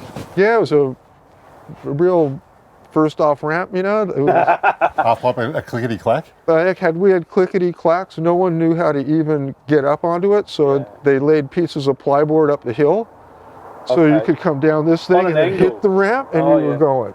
Was it a quarter pipe or a half pipe? It was a full rounded half pipe. Okay, no flat. No flat bottom. Yeah, and that got me too. That one killed me. I was getting good enough, and I was getting all wheels out and stuff. And one day I got up and I got air, and I'm coming back down, no hands air. I'm going, yeah, bitching. Back foot's on, front foot said ramp. And I landed the front foot on the ramp and popped my ankle. And I couldn't surf for about 3 weeks. So I slowed down on skating because of that. And then I guess, Steve, sorry to cut you off, but when you go back to that time, right? So, surfing's your passion, Surf's only good when the surf's up. Is it skating something you're doing when the surf's not good, or is it we're bored? I don't know, the wind shit today, so we're going to go surfing. That was exactly what it became. The urethane wheels made it like surfing. Like really made it like surfing. You could lean over on them. You could do things. You weren't just tic-tacking or cruising around. You were really going. Start to carve. Yeah, it was a whole different thing, and it was really bitching. Going, wow, we could do this all the time, surf all the time. We found a lot of banks. Found one at Malaya. I got a message from a guy 3 months ago. remember me? I used to skate the Malaya Ditch with you. Oh I'm wow. going, I That's don't what's even great fucking about go-" Facebook. It's incredible how people find you and hunt you out with stuff like that. Yeah, it was pretty cool. Yeah, so we did a lot of that. Mostly downhill was my thing. I just love going fast. Mm. And same when I got motorcycles, cars, anything, I just like to go fast. I'm different now, I guess because I'm smarter and older. But how about telling us, was it Oasis or Winchester where you met Fred Blood and all those guys, the roller skaters and stuff? That was in California. Yeah, I had gone back for one after. I went back, used to try to go back once a year. I used to try to have a week so I go see my family and friends. I usually would last That's enough. You usually had enough of them by then. 3 days would Yeah. last sometimes. You know, I'm going, oh, I'm out of here. Where's the Pretty good airport? cooked meals. You know, and just get out of here. Yeah. But I went back and I was visiting my buddy Win Miller. And I met Tony Alva. He introduced me to Tony because Win was touring with Tony as his professional photographer when they did Europe and his world championship era, all that kind of stuff. Yeah, that's when I saw them at that park at the Marina Del Rey. Marina Del Rey. It that's was Yeah, just amazing that, you know, to get there and hanging with Win. He goes, oh, you got any weed? I said, yeah, I got some weed. He goes, come on, I'll introduce you to this guy, Tony Alva. He'll give you a skate deck. You know, I'm going, yeah, okay, we'll go meet this kid, you know. And we had seen him as kids before with Zephyr and all that stuff. The guys at the park used to ask me, did you know those guys? I said, yeah. What'd you think of them? I said, I thought they were a bunch of ratbag kids. They're going, what? They said, what, you used to talk to them? I go, no. I'd say, get that fucking skateboard away from me. You hit me again, I'm going to knock you in the head with it. You know, it was because they were skating down Bicknell Hill, right to where we were hanging, checking the surf. yeah. Yeah, little mongrels. So now I'm in the house with this guy. He's the world champion, you know, and he was the maddest, insane human being I think I've ever met. Really? And, yeah, he was just so full of energy. He had just got back from winning something, and he had lots of dough and bought a brand new Toyota 4-wheel drive and trashed it out in the desert, and he was really angry that they didn't want to trade it in on a new one. You know? And he was just on fire. And they hooked me up with a skate deck and said, come on, you can come with us. We're going to go to the Marina Del Rey. It's a brand new skate park. It's opening tomorrow. We have the whole park for ourselves. Before it's open. Yeah, I said, well, those would be interesting. Never seen a park, you know, seen them in magazines, never seen them at all. Yeah. So here I am, you know, walk through there. That was hilarious. I'm walking with, no one's supposed to be there. The car park is full, screaming chicks, you know, it's just people going nuts, like going to a rock and roll concert. Me and Win, Tony, and I think it might have been Steve Olson, or rock up. And I'm just going, fuck, this is epic. Steve looks at me, he goes, you think this is epic? Watch this. Walks by the most beautiful blonde girl sitting there, and he goes, you, head jobs in the van. Up they went. I looked at Win and Tony, I said, I'm in the wrong gig surfing, man. You guys are fucking rock stars, you know, This is awesome. Then we go into the joint, you sign. I wish I would have kept the ID they gave you. You know, you said to sign your life away, like this much paperwork. Insurance. Kind of Yeah, thing. you just sign. If you die here, it's your problem. Yeah. And they But gave here's a you, laminated card. Just Yeah. you did die here. yeah, and they give you, here's a helmet for your scon, and go out there. So I'm out there trying to skate, and I'm just like skating this banked freestyle area, and then I started trying this bank slalom, and then I go, I'm going to try this bowl.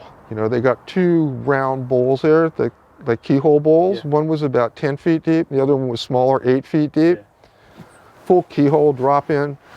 And I did it. I was riding around in there going, God, this is pretty good. You know, I want to learn how to do this better. This is pretty ace. And this guy with roller skates comes in, and he looks like the biggest nerd of all time. He's got big glasses on, his hair is all tied back in a ponytail, and short shorts, roller skates, and socks like Richie wears. And he sits down next to me. He goes, can I have a go? I went, sure, man, have a go. The guy drops in with his feet splayed out like this, starts cutting grinds and doing hand plants and doing all this stuff, you know, and then comes right next to me, lands on his ass. He goes, how was that? I go, that was fucking epic. I got to go try to ride somewhere else now. It was just, that's the kind of caliber of skater that was there, you know, so very privileged to see it. And, Yeah, and in its infancy, And he was kind of way ahead of his kind I of was game. miles wasn't he? ahead. He changed Yeah, him Yeah. and Duke Rennie. everybody. Yeah, him and Duke Rennie, and I think there was the 2 Blood brothers, Frank and Fred. I think. Yes, I heard of them. Yeah, Yeah. yeah, Frank and Fred. And I think it was Fred Blood that had the glasses, the big thick glasses. It was probably Black him. glasses, yeah. And he used to have like black and white stripy socks and all Yeah. that as he was a kid. They were all of us. They were kids. I was older. Yeah. Tony, then they take me over. They go, here you go. And there's this half pipe that's like a capsule. And it's at least 10 feet deep. And you just kind of rolls in like this, and the wall just keeps getting bigger. And then at the end, it's just this big capsule like this. They're going, you going to have a go? I'm standing there. I go, I got a helmet on. They made me wear pads. I got this bitchin' skateboard. I'm like, fuck yeah. So I don't even know to go up on the wall. So I just go straight down this thing. Because that's what I do. I went straight down this thing and straight up like this. And stop. And I was in the air. I'm like flying in the air and went, ah, and just bailed. I've landed out in the bottom. I'm okay. And I'm just covered my head waiting, and the skate just slaps right next to me. So I didn't get hit by the skate. I'm okay. I'm shaking like a leaf. And I look up, and here's Tony and Win, and they're leaning over the top like this. And Tony goes, how'd you like that, old man? Oh, fuck me dead. Did you have another go? I went and rode the other keyhole pool, and that was enough for me. And then we watched. These guys stayed until evening time. The lights came on. All the pools had their own little loudspeaker in them. Oh, wow. So the music was blaring. These guys took over the replica dog bowl and were going sick. Yeah. There were guys, I think Muir was coming in and just doing like tail taps, but he'd come up like this and just go, stop, back in. Yeah. You know, and at that time, that was state-of-the-art stuff. Yeah. Tony was flying. There was so much good skating and carving going on in there. It was nuts. And Wynn's taking photos. He hands me the flash. I said, what do I do with this? He says, aim it at their eyes. I said, what? He goes, aim it at their eyes. I said, but they won't see. He goes, they fucking love it. You know, and I'm going, you're joking. So that was my gig, you know. They're coming up. Yeah. We took so many good shots. 20 some odd years later, 30 years later, I take my son over to California. I introduced him to Win. Yeah. Win took the shine to him, and he goes, took him out one afternoon and just said, here, this is all the photos in here. Go through the drawers. Pick any two out you like. Wow. So Sam goes through all these thousands of photos. He finds one awesome one of Muhammad Ali. Yeah. And Win had taken some beautiful shots of him. And then this other one of Tony Alva. And Win just starts cracking up. He shows Win the pictures, you know, and Win shows it to me. And I looked, and Sam's going, what's so funny? I said, I was holding the flash. Oh, that's awesome. See the white dots in his eyes? Your dad did that? Yeah, it was just bitching, you know, the connection stuff. The synchronicity in life, in my life, is just bizarre. Yeah. Yeah. You know, it just, It does happen a lot. I think synchronicity happens a lot more than people let it. Like, it's there all the time. You just have to be aware of it. And if you know how to look for it, you see it. I tend to find that. There's a lot of people that walk around like this, and I was saying it earlier on, there's a lot of people that walk around with their vision like that. But if you've got your peripheral vision going on, yeah, it's there. Yeah. It's always there. Something's always coming Yeah. in. There's always a BMXer going to drop in, or a scooter kid drop in from one side or the other. You know, and as skaters and you end up knowing that scooter kid. Yeah, but you learn that from surfing and skating. You learn to not just be looking there. You're looking at everything that's happening. In the surf, you're the same. Like, you'll take off and you'll be going, right, there's the boil, rightio, I know, I'm going to turn here and pull in here. Then you're watching the lip starting to pitch here already, but you're still looking where you're heading. You know, and then as that drops, then you look where that drops, and then you're looking where your exit is. Same with skating. Like, you're coming into a bowl and you're here grinding, you're already looking at where you're going to hit the next bit. And that's the difference. It's really gives you that. So once you got that in your life, and it's been in your life from a young kid, I think you see a lot more than the average person, because you're open to what's going on around you a lot more. Yeah. And when that happens, you see synchronicity coming in from all sorts of angles. It's a small world. Oh, it's trippy as. How did you end up in Australia, Steve? Because I've noticed you've got an accent. I met this wonderful girl. Yeah. This is a classic story. I was working for Oli Surfboards on Maui, which is, again, synchronicity. First surfboard I ever got was an Oli surfboard. Didn't know Oli from Adam. Yeah. Years later, I'm on Kauai. My friend calls me up. He goes, Oli needs a glasser. You want to come over and work for him? And I said, well, I just separated my shoulder. I've only got one arm. Because you only need one arm to glass. He goes, get over here now. And so I got to meet Ole. I moved in with Ole and lived with Ole for the last year. Met Joe while I was living there working for Ole. Hadn't had a date in forever, and I'm just this grubby guy, you know. So I'm sanding surfboards on the main street in Lahaina, in the old cannery. I'm covered in white dust from head to toe. I see this girl walk by. And I looked up and went, hi. And she opened her mouth and went, God, you got a weird accent. Where are you from? And we started chatting. Then she disappeared and went off to the shops. And on the way back, I saw her again. So I started chatting and I asked her, what are you doing tonight? You know, you want to go out to dinner or something? She goes, oh no, I've got dinner organized. I went, oh, what are you doing after dinner? She goes, nothing. I said, okay, you know, come pick you up. We'll go out and go out into town. So then I go home to Ole's. I have a shower. I have a shave, I get my finest funky t-shirt and board shorts on, you know, and I'm gonna go out with this girl. And then Ole and Harry are all excited for me, you know, going, you haven't had a date in forever, you know, and I'm going, oh, this is so cool. Broke out a joint. They smoked this joint with me. And then I started getting worried, and Ole goes, what's the matter, Steve? I forgot the room number. He goes, oh, that's okay. I said, no, I forgot her name too. Oh. And I'm going, oh, fuck. So I know where she's staying, and this place is kind of off limits to surf guys. This guy, oh, I can't think of his name now, but this Hawaiian guy ran the apartment block, and really it wasn't a place. It was a safe place for chicks to go and stay, because these guys took care of them. Yeah. So I walk in, and I've never been there before, and I'm walking around looking. I'm going, I hope she pops her head out. I go, hey, how you going? You know, but I'm walking around, I'm standing by the pool. And the guy comes walking up to me and he goes, what are you doing here, Steve? He knew your name, yeah. Oh, yeah, we surfed together. Yep. You know, and he goes, what are you doing here? And I said, I'm looking for this Australian chick. You know, I met her today, but I forgot her room number and I forgot her name. And he looked at me like this. He went, Steve. That room up there. So I went up. No, I didn't know her name still. So I've taken her out, and by the end of the night, I was introducing her as, this is the girl I'm going to marry. Her name's Jenny, or Julie, or, you know, I did not have any idea. And she's just going, yeah, right. Oh, in your dreams. Classic. And she made me laugh so hard. We had so much fun together. And after that, we were pretty much inseparable. You know, we just did everything together.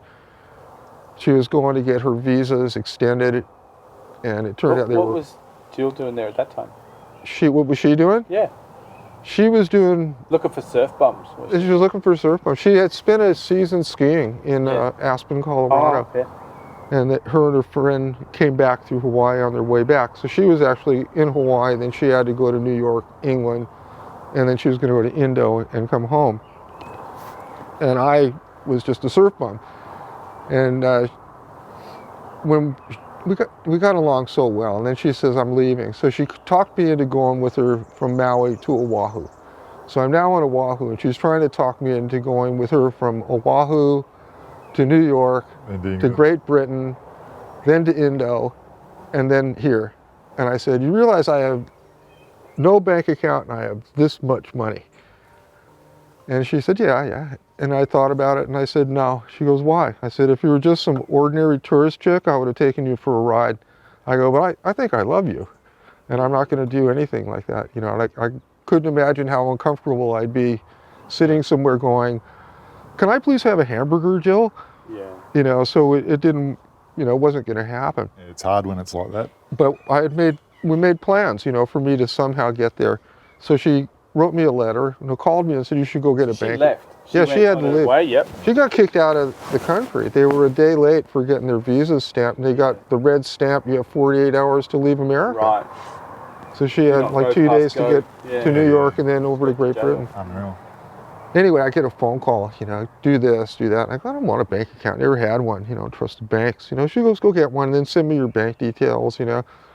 So I do this, and I'm very naive, so I had no idea, couldn't read anything into it except, okay, I'll do that, then I could save some money. Yeah. So I get my first paycheck, I got $400, I go down to deposit in my bank account. I'm all stoked, you know, great. Passbook's in the pocket, I get home, open it up, I'm out in the camper.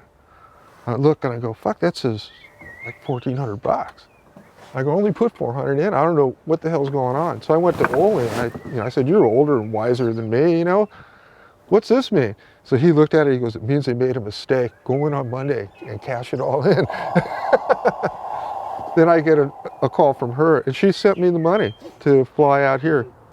Yeah, so that was kind of a nice thing. I had all these people telling me, oh, she's just a tourist, babe, she'll never, you never see her again, you know. And I would run around with my little letter when she, you know, and showed it to a couple of my good buddies who were giving me the stick. I go, I'm going to fucking Australia, mate, you know. And so I get myself organized, I get the passport, the tickets, and I'm sitting with my buddy Russell Brown, and he's telling me, you're the bravest guy I've ever met. And I said, why? He goes, you're just this made guy here. You don't have to do anything, and your life will be just perfect here. And I was going, well, yeah, I guess. I go, but I'm going to Australia. He goes, you don't even know where you're going. I said, yeah, I do. I'm going to Australia, and I'm going to Melbourne in Victoria. He goes, Steve, it's fucking cold there. Yeah, right. I don't own a jumper. So he hands me a ski sweater. He goes, you'll need this. Yeah. And someone else gave me a wetsuit. I had no idea. Yeah. And I got here. But where did you get to? I got to Sydney, and I called Jill, and I said, I'm here. And she goes, oh, you'll have to get on a plane. And I went, oh, fuck, you know. This is not a dream. This is turning into a nightmare. I have to get on a plane and go home, you know. And she goes, no, get on a plane. It would take me a whole day to drive to Sydney from Melbourne to get you. I went, that's it? No problem. I'll get another plane. And then I got down here, and it was pretty neat. I didn't know where the beach was. I had no idea. And then my first surf was Bell's Beach. Oh, wow. Yeah. And I rocked up, and it was freezing. Yeah. So I went into Rip Curl and walked around looking stupid, and Pez comes up to me and goes, can I help you? I said, no, you can help me. I go, I have no idea what to buy here. And he sold me this a wetsuit. Tried to sell me one that was done up like a tuxedo. I kind of, no, I don't want that one. And Walk up the beach like a penguin. Yeah, but I was so cold, I put both wetsuits on. I had the one that my friend gave me. It was stiff as. And I was like this. Yeah. And I was like the Michelin man. And I went out surf, and I felt so despondent. It was the worst surf. It was perfect. It was like 3 or 4 guys out, perfect 4 to 8 feet. Just great. And I could not make one wave. Yeah, and I was just going, this is nuts. And all I got out of the water, Joe goes, how's that? And I go, where can you get beer? And we went and got some Vic Bitter, and I'm used to drinking American beer. And I got tanked on 2 cans in me, and I was crying that the ocean hates me. You know? I want to go home. You know? God, 3rd can of beer, I was even worse. She said the 4th can of beer, I didn't wake up again until we got into Doncaster area where she lived in Donville. Yeah. Woke up going, oh, that's some strong beer. Classic. That's ace. And then from there, so there you went to Australia. So then what happened from there? Once you got back with Jill? Well, we got back. We ended up getting married, which was a good thing. How long was that before you got married? Not long. I got here in September in 1980. By January, we were married. Awesome. Yeah. We knew that there was 2 choices. I was going to get married. Neither of us were like into the institution, but it was like we either got married or I had to go home. Yep. Because my visa would have run out. Yep. So we got married, and you know, I'm very lucky she's put up with me for 40 years. It's She still make you laugh? She still make you laugh? Yeah, she does. That's Yeah, we both. I think she laughs at me more now because I'm kind of deaf. We get some really good conversations when I don't have my hearing aids in. And who's in there? Yeah, like what'd you say? So did you kept surfing all along? Yeah, I haven't stopped surfing at all. Were you skating too? I didn't skate when I got here. I had given all my skate gear to this young guy, Mark Anderson, on Maui when I left. I had precious stuff, I find out later. I got a deck that Tony Alva gave me. I got all the matching wheels, you know, I got everything. Tony gave me a pair of leather skate shorts with pads in them, you know, that were like short shorts with leather pads. You get thrown in jail for wearing them. Well, you could wear them to Mardi Gras. You could wear them and be very trendy, and they were multicolored, you know, with the matching odd colored pockets. You might not fit in them, Steve, now though. Might have a little bit more of a belly. Was that his elverware? Remember when he made his elverware? It was the worst stuff. That was some of the stuff. He goes, Oh, here, have no wonder this. you gave it away. Shit. I gave it all away. I gave it all to Anderson because he was pretty keen. And I mean, before I left, we met Jay Adams because he came over with a bunch of the black surfers that I knew from LA, from Santa Monica, Zephyr, and he showed up. Yeah, and he was a fun guy to skate with. You know, he was just fun, but he was also trouble in a big way. And well, in a big way where I'm sitting there one afternoon and all the local brothers that I knew came up to me going, where's that guy, that Jay guy? I go, why? Because they stole a whole bunch of weed from us. And I found him and said, you got to get out of here. You can't stay here anymore. You're gonna get done. Yeah, that was the wrong thing to do. And he left. I think he, left and got on pretty good on Oahu, but maybe learn not to try to steal stuff from the brothers again. Yeah. Do it once. Yeah, don't lose your hand. Yeah. So when you came to Australia, Steve, you said that you hadn't skated for like 27 years or something. Yeah, I stopped when I got here. I didn't skate at all. I skated 81, you got here and you didn't skate again until... pretty much until the Frankston Skate Park. Yeah. I skated once at the ramp at George's at the surf shop down in Rye. Yeah. Remember that little one they had in there? Yeah. I heard about this ramp. Yeah. And I said, I'm going to go look at this thing. I haven't skated in God knows how long by that point in time. And I said, I'm going to go in there. Two guys skating. That was the old Mornington ramp. Yeah, and then they took it around to Rye. That's Yeah, right. and left it there until it rotted. Yeah. And so I walk in. I don't have a skateboard, got nothing. Took my shoes off, looked at these two guys, go, hey, can I borrow one of your boards? The guy goes, sure.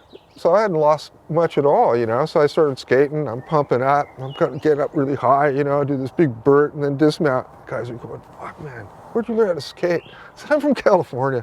Everybody fucking skates. All part of it. Yeah. And left and never skated again. I didn't skate for the longest time. I couldn't find anybody down here that wanted to skate. Really? The guys that were in the surf industry down here, when you talked about skating and they had opened that place up in Mornington, I think where Billy worked. Yeah. I was told, don't go there. The skaters are fucked up, man. They just want to fight all the time. They're just fucking punks. So surfers at that time Versus skaters. didn't like skaters. Yeah. You couldn't buy skate gear at a surf shop. Yeah. It was just that kind of division thing. I started skating again when I went home one year and I got the worst ear infection. I was home for my niece's wedding. When you say home, you Back to California. Okay, because I wasn't sure you were saying home like Hawaii. Yeah, no, I went back to California for my niece's wedding and I went surfing with a buddy of mine and I got the ear infection from hell and this ear just shut down completely and I went to get it treated and it took a long time to even get open enough to get any antibiotics in there. God. And I couldn't surf. I was talking to Skip and I told him that I can't surf. He goes, oh, hang on. And he gave me those two decks right there. And he said, you'll need these. I said, what do I need these for? He goes, well, if you can't surf, you're going to be a fat bastard like me in no time, Steve. And he said, here, and he gave me some wheels and I just had to go out I went down to the South Bay to Eddie Talbot's shop and I got myself a set of trackers.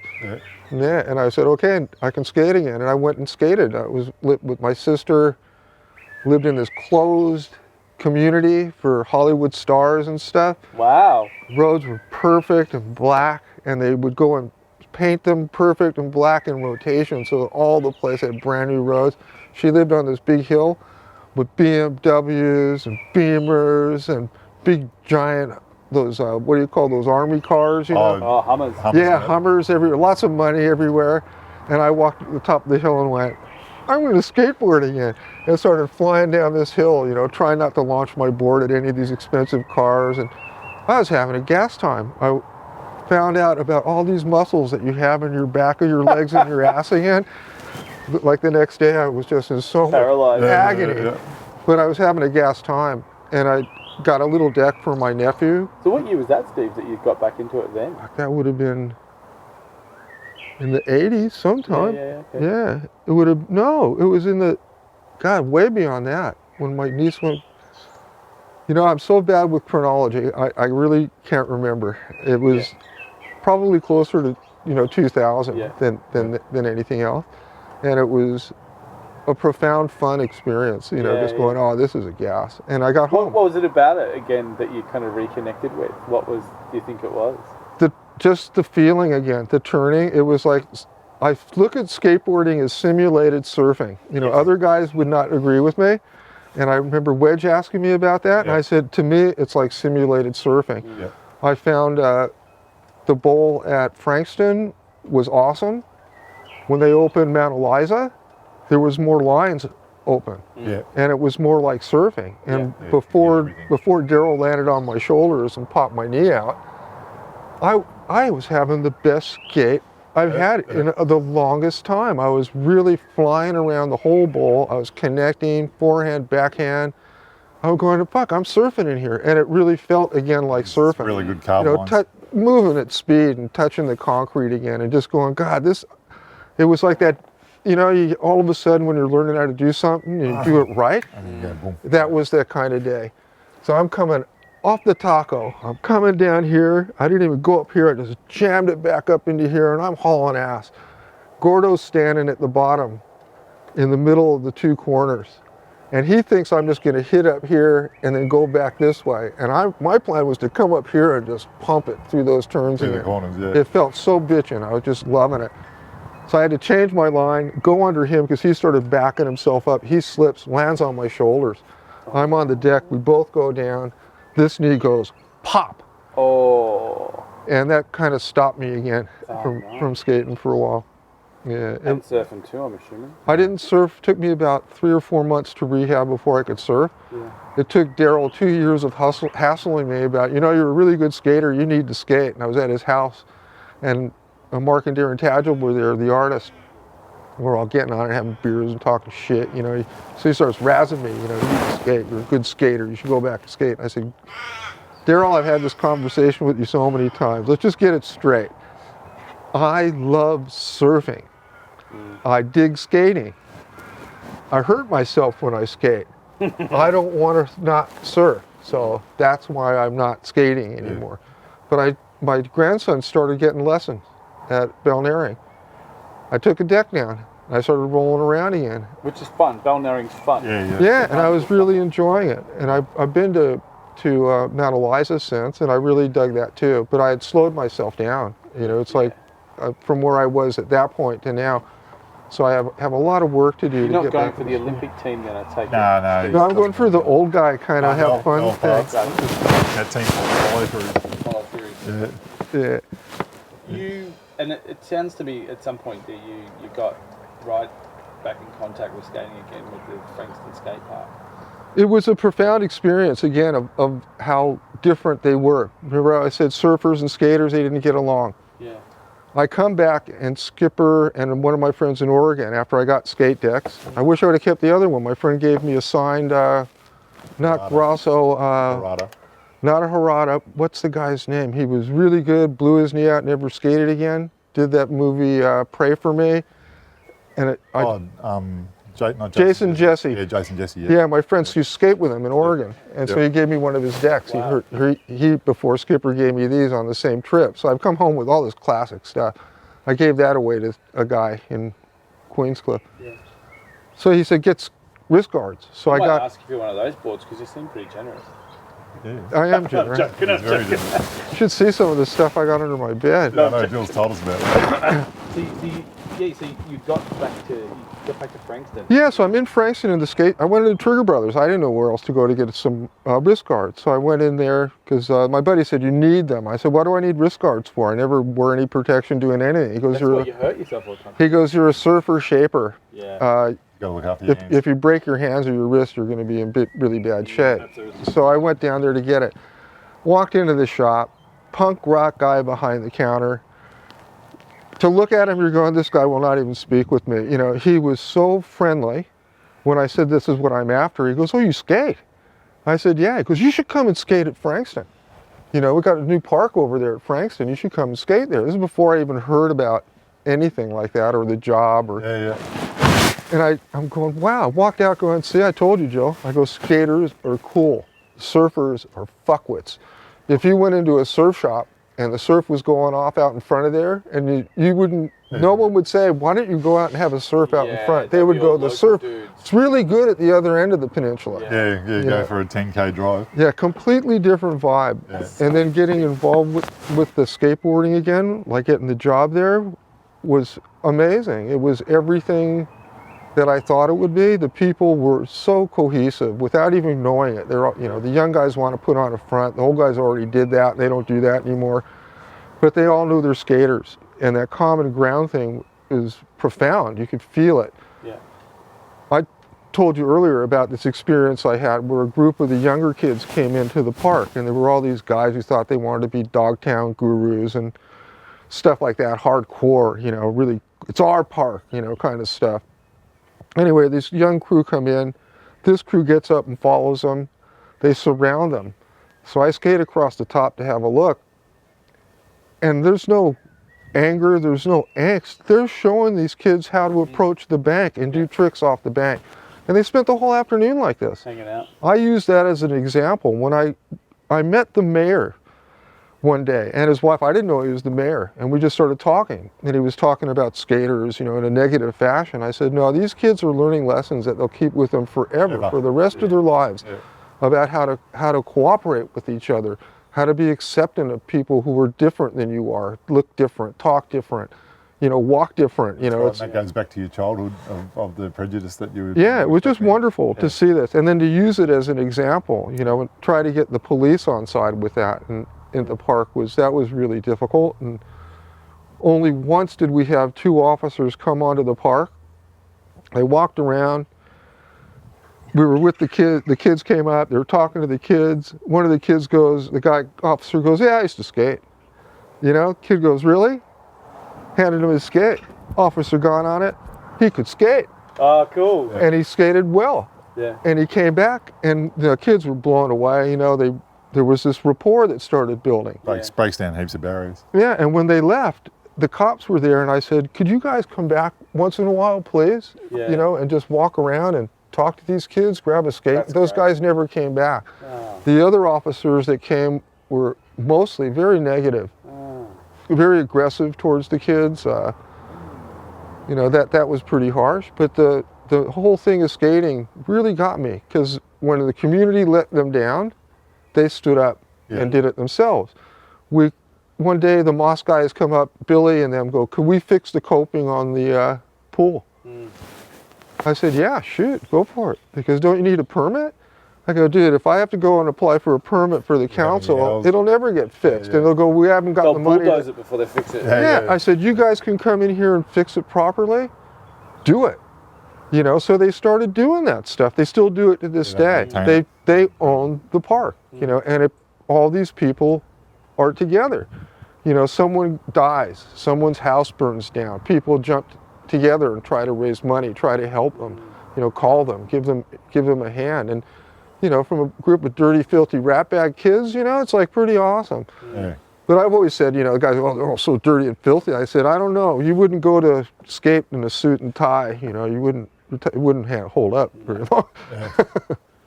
Yeah, that's what I've always found as being a skateboarder and being, you know, I started like in '74 on skateboards, and I've pretty much skated all my life. I had a little bit of through injury and stuff, and just different stuff happen time out. But I've always found that you'll always meet just so many good different people, and pretty much I've got a couple of other mates that aren't skaters, but everybody else that's my friend, that's a genuine friend, is a skateboarder. And like Steve said, it's a lifetime thing, and you've got that from the time, you know, you think about it, 74 right through till now. That's a long time of your life. And you tell me any other sport that you've got that in. No, we're really fortunate, I think. Yeah. It's because it's an I'm expression. envious of musicians, you know, because skaters and surfers, we get old, man, you know, and your knees don't do the same. I read a funny thing, some older skaters saying, show some guy doing one of the airborne like this. And he goes, I can't do that anymore. My arms got shorter as I've been getting older. Yeah. But musicians can just play. Yeah. You know, I saw Robbie Shankar when he was out here last in he's incredible. in Melbourne. Yeah, I saw him. He was so feeble when he came walking out on that stage. He was so old, but, you know, still beaming. Yeah. But when he sat down in front of his instrument and started playing with his daughter, it was timeless. Yeah. it was just, you know, and that's this thing that I get envious, you know, that I know that there's going to be a time when I'm going to just be sidelined, Yeah. you know, for whatever reason. I've been so fortunate to have been doing this till, you know, I'm 69 now and I can still do all this stuff. That's Yeah. pretty amazing. It is. It's pretty cool. awesome. How often do you surf at the minute then, Steve? Lately, I want to go every day. It's offshore now. Yeah. I gave myself a break from surfing about a year ago, and then I had my injury. Yeah. Was that your shoulder? Or? No, when my knee up, I hurt the knee. That was about 3 years ago. Rehabbed it myself, and then it blew up like a Balloon. bad nightmare. Ended up getting this lump back here that was the size of a golf ball for doing nothing. Yeah, right. After playing with the kids, I wasn't even skating. Yeah. I was just stretching on the ramp, and I said, "What the hell is this?" I said, "Jill, what's this?" She goes, "That means you go to the doctor." Yeah. And we went in and went down that road. They took pictures. When Gordo landed on me, it had squished my meniscus. But they said, you have no arthritis and all your ligaments are in good shape. Wow. So they couldn't figure out how did you injure that way without the rest happening. Yeah. Yeah. But when I explained them how it happened, they were going, oh, okay. Yeah. So it's kind of That's fortunate. good news though. They put you up on the hoist and they told you some good news as well as Yeah, some bad yeah. news. Yeah, it was funny talking to the surgeon. He's going, yeah, I hope you don't think we can give you a 16-year-old knee. I said, dude, 40-year-old knee would be just Yeah, perfect. Yeah, you 40-year-old's know? perfect. Yeah, but it was a good thing to have that done. But before that, I had, how'd you say, I cracked the shits with all these people that I was hanging around that were pissing in my pocket professionally and shit like that. And I removed myself. Yeah. I just removed myself from. There were a couple incidents that were really, bad, and I suffer a little bit from anxiety. Right. And I had two different experiences with one fellow where it got me. Yeah. Just tunnel vision. I was in a situation I didn't want to be in. I couldn't see any way to get out of it. That's how, when anxiety gets you, that's Yeah. kind of how it is. And Is that something that you experienced later in your life, Steve, or was it something that you've kind of lived with for a long time? I think I lived with it for a really long time, but one of the things that I used to do in crowds was get drunk off my tits. And I found that was probably a coping mechanism because I'm not really comfortable in crowds. Yeah. And so I think I was self-medicating my way through a lot of that stuff without... And the confidence. I believe they call Yes. it, don't they? I think that- social lubrication. Yes, I think I was suffering from that. I had one experience with that got me. I went to a surf club do at Point Leo at the yacht club, and I took my son with me. Felt fine. Walked in there, no drugs, no alcohol, and I was walking around. I think I went and got a beer, and I started feeling really, really uncomfortable and physically ill. Yeah. And I said, like Sam, you just nausea. stand here. I'm going to go out the front, and just Get some get some fresh air. Yeah. Went out the front and heaved my guts up. And when I went back in to find Sam, it was tunnel vision and people's heads looked this big, like in a fisheye glass when I was walking past people. Wow. And I'm going, I got to get out of here. Got to find my son. I found Did you have a sense of dread, like you needed to escape? Yeah. Or you just on edge And the weirdest thing was I got in the car, I felt better. When we drove up the end of Point Leo Road, I felt better again. By the time I got home, I was fine. Yeah. And we started putting two and two together. And I had that incident to relate to. I had another incident that happened at a surf contest where I just got lost. I was out paddling around, and it happened to me in the water. And I was with Wayne or Bobby Dean was out with me. Yeah. And he looked at me and goes, are you okay? I said, man, I don't even know which way the beach is. Can you just aim me towards the beach? Worst You feeling. got disorientated. Oh, Yeah, and so he aimed me towards the beach, and I couldn't stand up. I couldn't walk, couldn't get my wetsuit off. And again, Wow. Wayne's wife came and helped me. No one came to help me that I knew from the whole peninsula. It was just down here. yeah.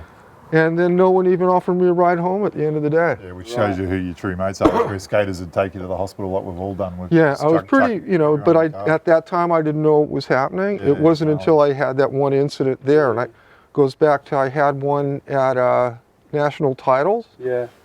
That was at Phillip Island, and I had won this heat. I got to the beach, and I had the rep from Victoria, Johnny Collins at the time, looks at me, he goes, you really blew it, Friedman. You just got knocked out of the contest. I go, how? He goes, you rode in on your knees. You didn't lay down prone. It's in the rule book, he says. And I said, no, John, it's your fault because I've been trying to get a rule book from you for 2 years and you keep telling me they're out of print or they're not available and they'll be there soon. So I don't know the fucking rules. I go, you screwed me. And he went and had to go and talk to all these guys, you know, all the officials. He came back and he goes, okay, you're okay, you can go through this. And by that time I was so on fire. And I just walked straight up to the Queensland guys because I knew it was them who made the complaint. Cool, yeah. And I walked right up to the whole team with my ghetto blaster on my shoulder. And I said, you guys scared or what? And no one would say a thing. And I turned around and walked away. And I went back to the car park up at Flynn's. I could not open my car. I had the keys. I could not get into the car. I was so lucky that what's the guy's name? A fellow from the West Coast was there and never met him before. And he came over, he goes, are you okay? And I was just must have been in panic mode. He goes, come over here with me, I'll make you a cup of tea. Awesome. And he sat me down with the back of his car. We had a cup of tea. He made sure I was okay. I could open the car and we got on with the event and finished the event. So these little events made me aware of that anxiety issue. Did you get checked out for it at all, Steve? Like, you go see anyone professional or? I got a professional here. Yeah. She's pretty good that way. Yeah. I've had, you know, a lot of issues in the past that I've gone through, anger issues and things like that, and amazed myself that, you know, how I changed myself at a certain point in time. I used to be the guy, if you pushed me physically or verbally, I would at least push you back, if not just knock you down. Very short fuse. Yeah, I could. No one believes me when I tell them that, but that's how I used to be. Yeah. And I had to change because I was losing it. I became very losing it in the sense like you were fucking up in your life, or you were like pushing people away from you, or it was. I was so people angry. Just keep doing that shit. Yeah, I was just angry, and I didn't even realize how angry I was. And I was angry with situations in life. I was. I guess at the point in time I wasn't willing to wear the responsibility, so there was a lot of blame. Yeah. It was his fault. They did that to me. You know, you can go down those tails all the way down the line, you know, but wasn't willing to accept that I put myself in that position. You know, why did I do that? You know, let's answer some of these questions. That's my classic one is I always remember it's on this documentary called What About Me, and it's the chick that was married to the guy out of Outcast. And she goes, I'm pointing at all these people. And she goes, and then all of a sudden I looked at my thing and I see that's 25% of the problems, those people there, and 75% is my problem. Right, yeah, okay. Yeah. And once you point the finger, you got to look at that. And ever since that happens, you try and talk like this to people instead of go like that. Yeah, I think you have to learn to accept your own reality and your choices. That's what we've all done in our lives. They are the choices that we've made to get to where we are. Yeah. So yeah, I did kind of figure it out, and it was, you know, pretty rough. I know when I got, man, I could tell you the point in time that changed everything for me. Jill's mom and dad were here. Jill's here, kids are here. Max and I were having an argument. Max's son? Or? Jill's father. Oh, okay. And I just started screaming at them, threw them off my land. You know, I just lost it, you know, just so angry. I can't even remember why. And then Jill came up and she goes, after they left, she goes, I'm taking the kids and I'm out of here. And I went, you know, I don't blame you. And so she left. And then I was sitting here all alone and I didn't feel anything. There was, you know, no weeping, nothing. I just didn't feel, I hit the bottom. And then Mark and Darren came around because we were going to go surfing, and they listened to my story, and young Daz just looked at me and just got up and gave me a big hug and said, Steve, I think you need to find some optimism. Yep. And then about an hour or so later, Gordo showed up out of the blue. And I had helped him with some anger issues, and he ended up becoming a practicing Buddhist, and that really helped him. Yep. And he just looked at me and just said, you stay right here, don't go anywhere, don't do anything. I'm going to go home and get this book. I'm going to bring it back, and you need to read this. Yep. And he gave me the book, Tibetan Book of Living and Dying, he had this beautiful big bound copy. And I started reading this book. And I'm reading, you know, really started getting me. And I got really into reading the book, and I got very much into reading the book. And I started, one evening I'm reading and laughing. And Jill's going, I thought that book was supposed to be really a serious book. I said, it is. It's very serious. It's all about life. And she goes, so why are you laughing? I go, I'm laughing at me. Because I know all this stuff, and somehow I forgot all this stuff, and I'm now being re-educated to how to live your life. Waking up to, back to your foundations. Yeah, and it was so helpful. All of a sudden I could relate to Jill when she was doing palliative nursing, and I could relate and listen to her, you know, and have sometimes an offer, you know, instead of just not hearing anything. So it kind of broadened my life in a big way. And yeah, it was really an interesting... You had to kind of have a bit of a crisis to sort of... You do. I never looked for anything, you know, didn't look for any help like that. I didn't realize it was that bad. It was like, she, you know, after that she said, you know, when you drink rum, and I used to drink a bottle of rum, she goes, you get really aggressive. So I like that Kraken. That was really nice. No, you got a bottle of Kraken. Yeah, we got another one after that. But it's, I've learned how to moderate all that down. You know, I needed to. And it was really good changes in my life. I started taking responsibility. You know, all the bad things that happen, they happen. You know, when I look at my life right now, man, I got the best goddamn life. It just blows me away. I do what I want to do. I got a great wife. My kids are all healthy, great grandchildren, good friends. You know, as you get older, I think your friendships whittle down. And you know that there's a lot of hangers, and then there's people that are your friends. Yeah, true mates. Yeah, and you're probably less likely to put up with dickheads on the periphery. I've never been good at doing that anyway. I tried it real hard since I've been here in Australia because it was a professional thing. When I was at home making surfboards, I made surfboards for my friends. I didn't care if I was making money or not. It was just something that I did. Yeah, but then your food on the table is a different story. And then I got here and it was a job, a real full-on job. And I had to, you know, and I liked it. I mean, it was good. You go and you do contract work for people. So when I first got here, I worked for Ballin. Then I left them and worked up here on my own. Then I got a call from Rip Curl because Jill said to me one year, you need to go in a surf contest. You know, this is when longboarding started kicking in.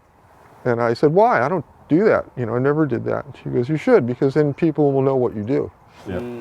And so I went into my first surf contest over on the West Coast and won. And I was kind of blown away.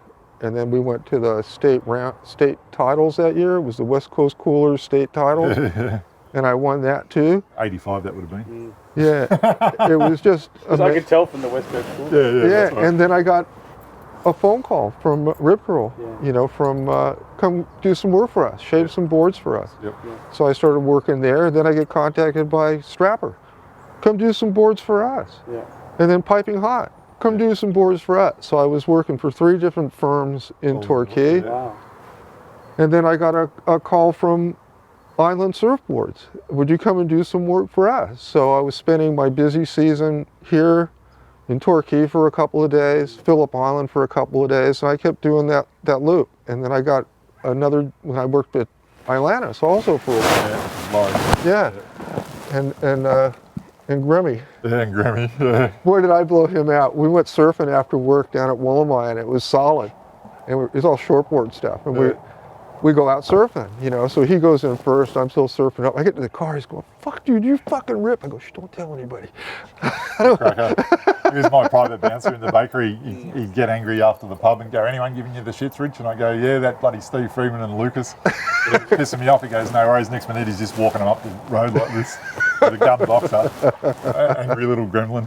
He's a cracker. Now I've got this earpiece in my ear, and I've got my technicians telling me we need to kind of wind it up. But I wanted to take this opportunity to kind of say, because I know you've been running with this interview. What sort of other questions have you got for Steve?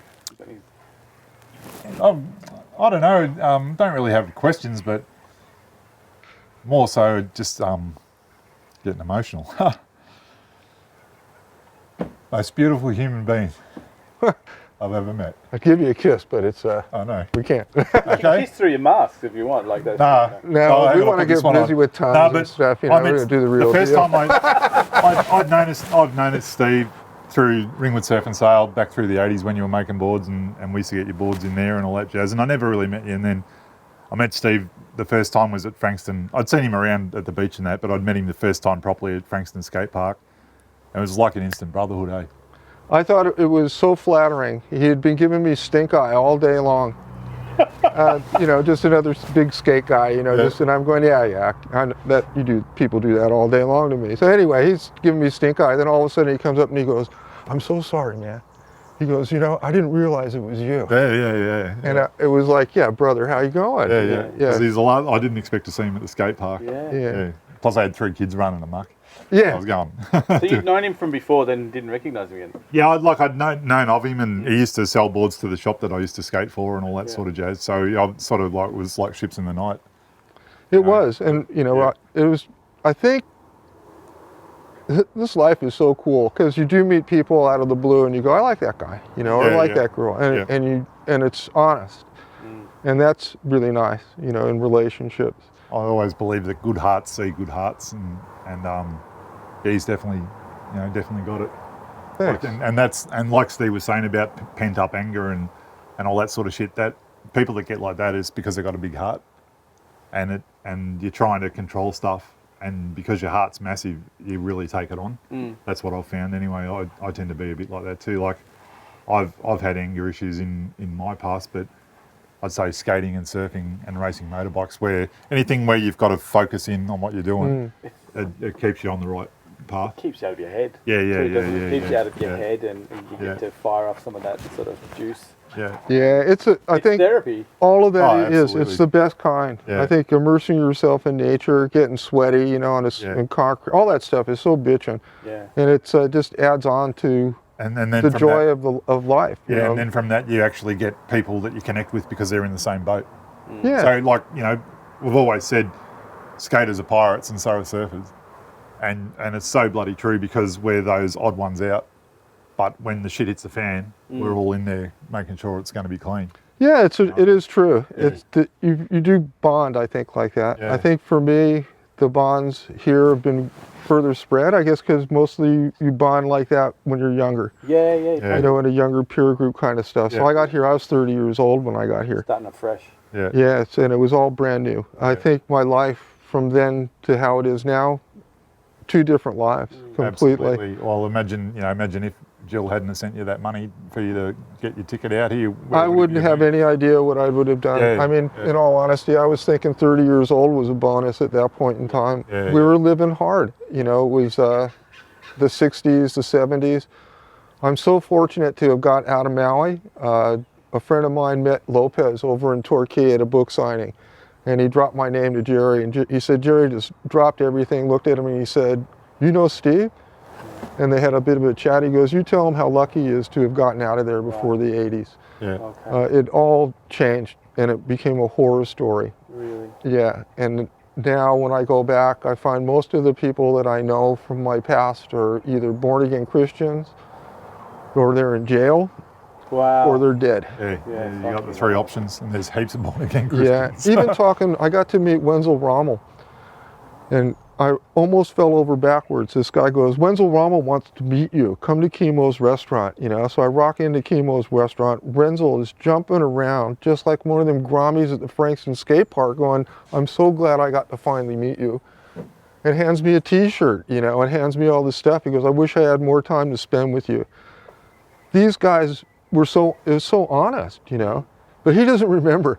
I went back in the 70s after living in Hawaii. My friend Tom and I are looking at the tees at POP. This kid comes driving up in the car screaming at TR about bringing me along, and you can't go surf out at POP without our permission. And I went, oh, go fuck yourself, you little shit, you know? And then I went surfing out there, and he wasn't there, and it was John Orlando, the glasser for Zephyr. He's a Hispanic guy, he just recently passed. But anyway, I go out surfing out there with my friend TR, Skipper's out there, John Orlando rocks up and starts giving me the hard word, you know, and just telling me, you can't surf here, rah, rah, rah, and he kept threatening me. And this is how different I was back then. I turned around, I looked at him, I said, if you keep this up, I'm just gonna fucking kill you. And he backed right off, and Skipper was pissing himself laughing. You know, it's like so many different lives. Yeah, Yeah, absolutely. but the loveliness was how he wanted to befriend me. Yeah. You know, and he was so stoked to meet me. Shit, I was stoked to meet him. You're a fucking Dogtown legend, man. I'm just an old schmo. Yeah. And I had met this other guy on a trip earlier, Archie Kalepa, who's this all-time waterman of all time. He's the lifeguard at Jaws. Oh yeah. Yeah, and he's just this hell guy. And I have him around for dinner, and this other guy, Jack Starr, has been giving me and Jill free meals at Chemo's restaurant for a week when we were visiting over there. Said, you come to us, we're gonna cook for you. And we're sitting there talking story, and he goes, you know, I've heard of you since I was a little kid, Jack Starr tells me, because he grew up in Santa Monica, Malibu area. And I said, really? I said, what did I do? You know, I had no idea. And then Archie looks at me and goes, brah, we still surf big waves like you used to surf. And I said, really? He goes, yeah, but we don't do LSD. And I just laughed. I went, buddy, I go, that's so fucking cool. Yeah, that's gross. I feel like we could hear. I feel like there's Well, a we lot could go more on for stories hours we and could hours go and for hours, ever, but- Steve. No, this has been fun. I'm having a good time talking Really talking appreciate shit. you. I'll just, yeah, well, while we're here, like these are all the different bits and pieces that you got from over the years, collecting dust on the shelves these days. I got stuff He's nearly going to be over 70s in another year. What, next July? in July. Does that mean that you'll be able to win the next age Yeah, bracket? yeah. if I you might up go a and year? compete again Yeah, this so time. was this your 60s, the 50s, the 60s, and then you Well, go it's to all the 50s. I kept doing the 50s. I bailed on the 60s. The problem is when you win in the over 70s, instead of getting a new set of Excite Pro pads, you get a set of incontinence pads. Yeah, I'll be in there. I thought you were giving you hips. They're giving you hips. Oh, no, you won't need them. No, it's all this good. is awesome. But Thank, yeah, thanks so much. Look, I hope it is something that's good to go down memory lane because I think it's nice to sometimes think about awesome. those kind of stories. And it is nice. And to have it documented, it's brilliant. I think it's nice. I think for me personally, it's wonderful to tell some of them that used to like make me want to, choke somebody or make me want to cry or whatever, and I can talk about them now. Yeah. So it's nice for me on a Yeah. personal level yeah, to relive stuff like that. It's really good. Yeah. Mostly, I'd have to say, my life has been just really fucking good. that's awesome. I've been so lucky to surf and so lucky to skate and to meet all these great, wonderful people. And Great partner and a great family. she's And just the it's best. It's all come through your love of surfing and skateboarding, Yeah, you know? yeah. I'm pretty stoked. I have one friend of mine in particular, Stanley Washington, and he showed up. He was so black, he was like purple. We used to call him the purple pivot, you know. But I taught him how to surf because no one else wanted to have anything to do with him. And he became quite the Malibu celebrity back during the 70s and the 80s and stuff. And through him, I met a group of surfers that were completely outside of normal surfing. They were black surfers Yeah. And the Yeah. Black Panthers. and the Black Panthers. I got one good Black Panther story. Yeah, we'll leave it on this one, Aaron, the Black Panther story. You'll like this one. I was living with these guys. I told you about Vincent Hollier and how he tried to get custodianship and teach me while I was in San Diego after I got thrown out of home. So we're sitting there one evening, and we were eating mescaline like it was going out of style. And we're sitting there talking about the next surf and life, and as you do. And this girl comes in, and she's got this giant natural hairdo, and she comes in and starts screaming at the boys for having me in the house. And then she starts screaming at me about the white boy drugs. And I said, they're not mine, they're Vincent's, And, just didn't connect really what she was talking about. And then I wanted to leave. I mean, I'm like getting ready to crawl out the back door and just disappear. And they said, you just sit here, we're gonna take her and talk to her in this other room. They talked to her for a little while. I'm watching colored bubbles fly off and bounce off the ceiling. They come out and go, Steve, come in and we want you to talk to this girl. So I'm in the room with this chick, and the boys are in there, and she goes off on me about revolution and about only good man's a man who carries a gun and is willing to shoot a pig and all this kind of stuff. And she goes, what do you think? I said, well, I thought when the revolution came that we were all going to be equal and everything was going to be cool. And she stopped raving and gave me a big hug and said, you can stay here as long as you like. Nice. And I always thought when I told this story for years that it was like maybe Angela Davis's sister or something like that. And I told this story when we were doing an interview with this fellow Rick Blocker, who's a historian for the Black Surfing Association. And we were going to interview him, and I told this story to these other guys that were there. And one of the fellows, Max, who was there, after I told that story, said, "No, Steve, you got it wrong. That wasn't Angela Davis's sister. That was Sister Angela Davis." Wow. And I just blew me away. My story just got better, you know. Yeah, for sure. Next level. But that's a kind of, if you open yourself up, you know, in weird and wonderful ways, you're going to meet great people, you know, people that are, you know, still out. And she still works really hard in the community over there. And that's what life's about, isn't it? Life's about experiences, because my son Oliver said it, he said it as an example. You know, he lies rich 1966 to 2076 as an example, if I live that long. Yeah. And he goes, and the slash in the centre is your life. It's a good life, I think. Yeah, hard as hell, but Yeah. It sounds like you lived many lives, Steve, but it sounds like it's so good to be able to get to someone, I don't mean to sound this at your age, but you can look back and reflect and think that it's laugh. good. yeah, it's good. I think I've Not a got lot a of good people can do memory. that. Jill wants me to write a book, but I think I'd bored people. Yeah. with yours. Why How many not? people reckon that he should write a book? Heaps of people. Write it on toilet paper so that every time you read the shit, you can wipe the shit.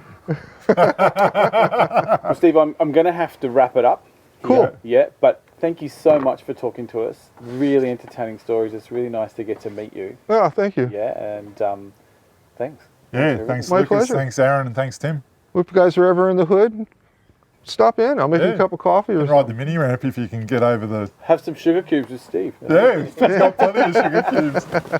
Thanks, everybody. Yeah, thank you guys. Catch you you guys. next time. Nice to meet you.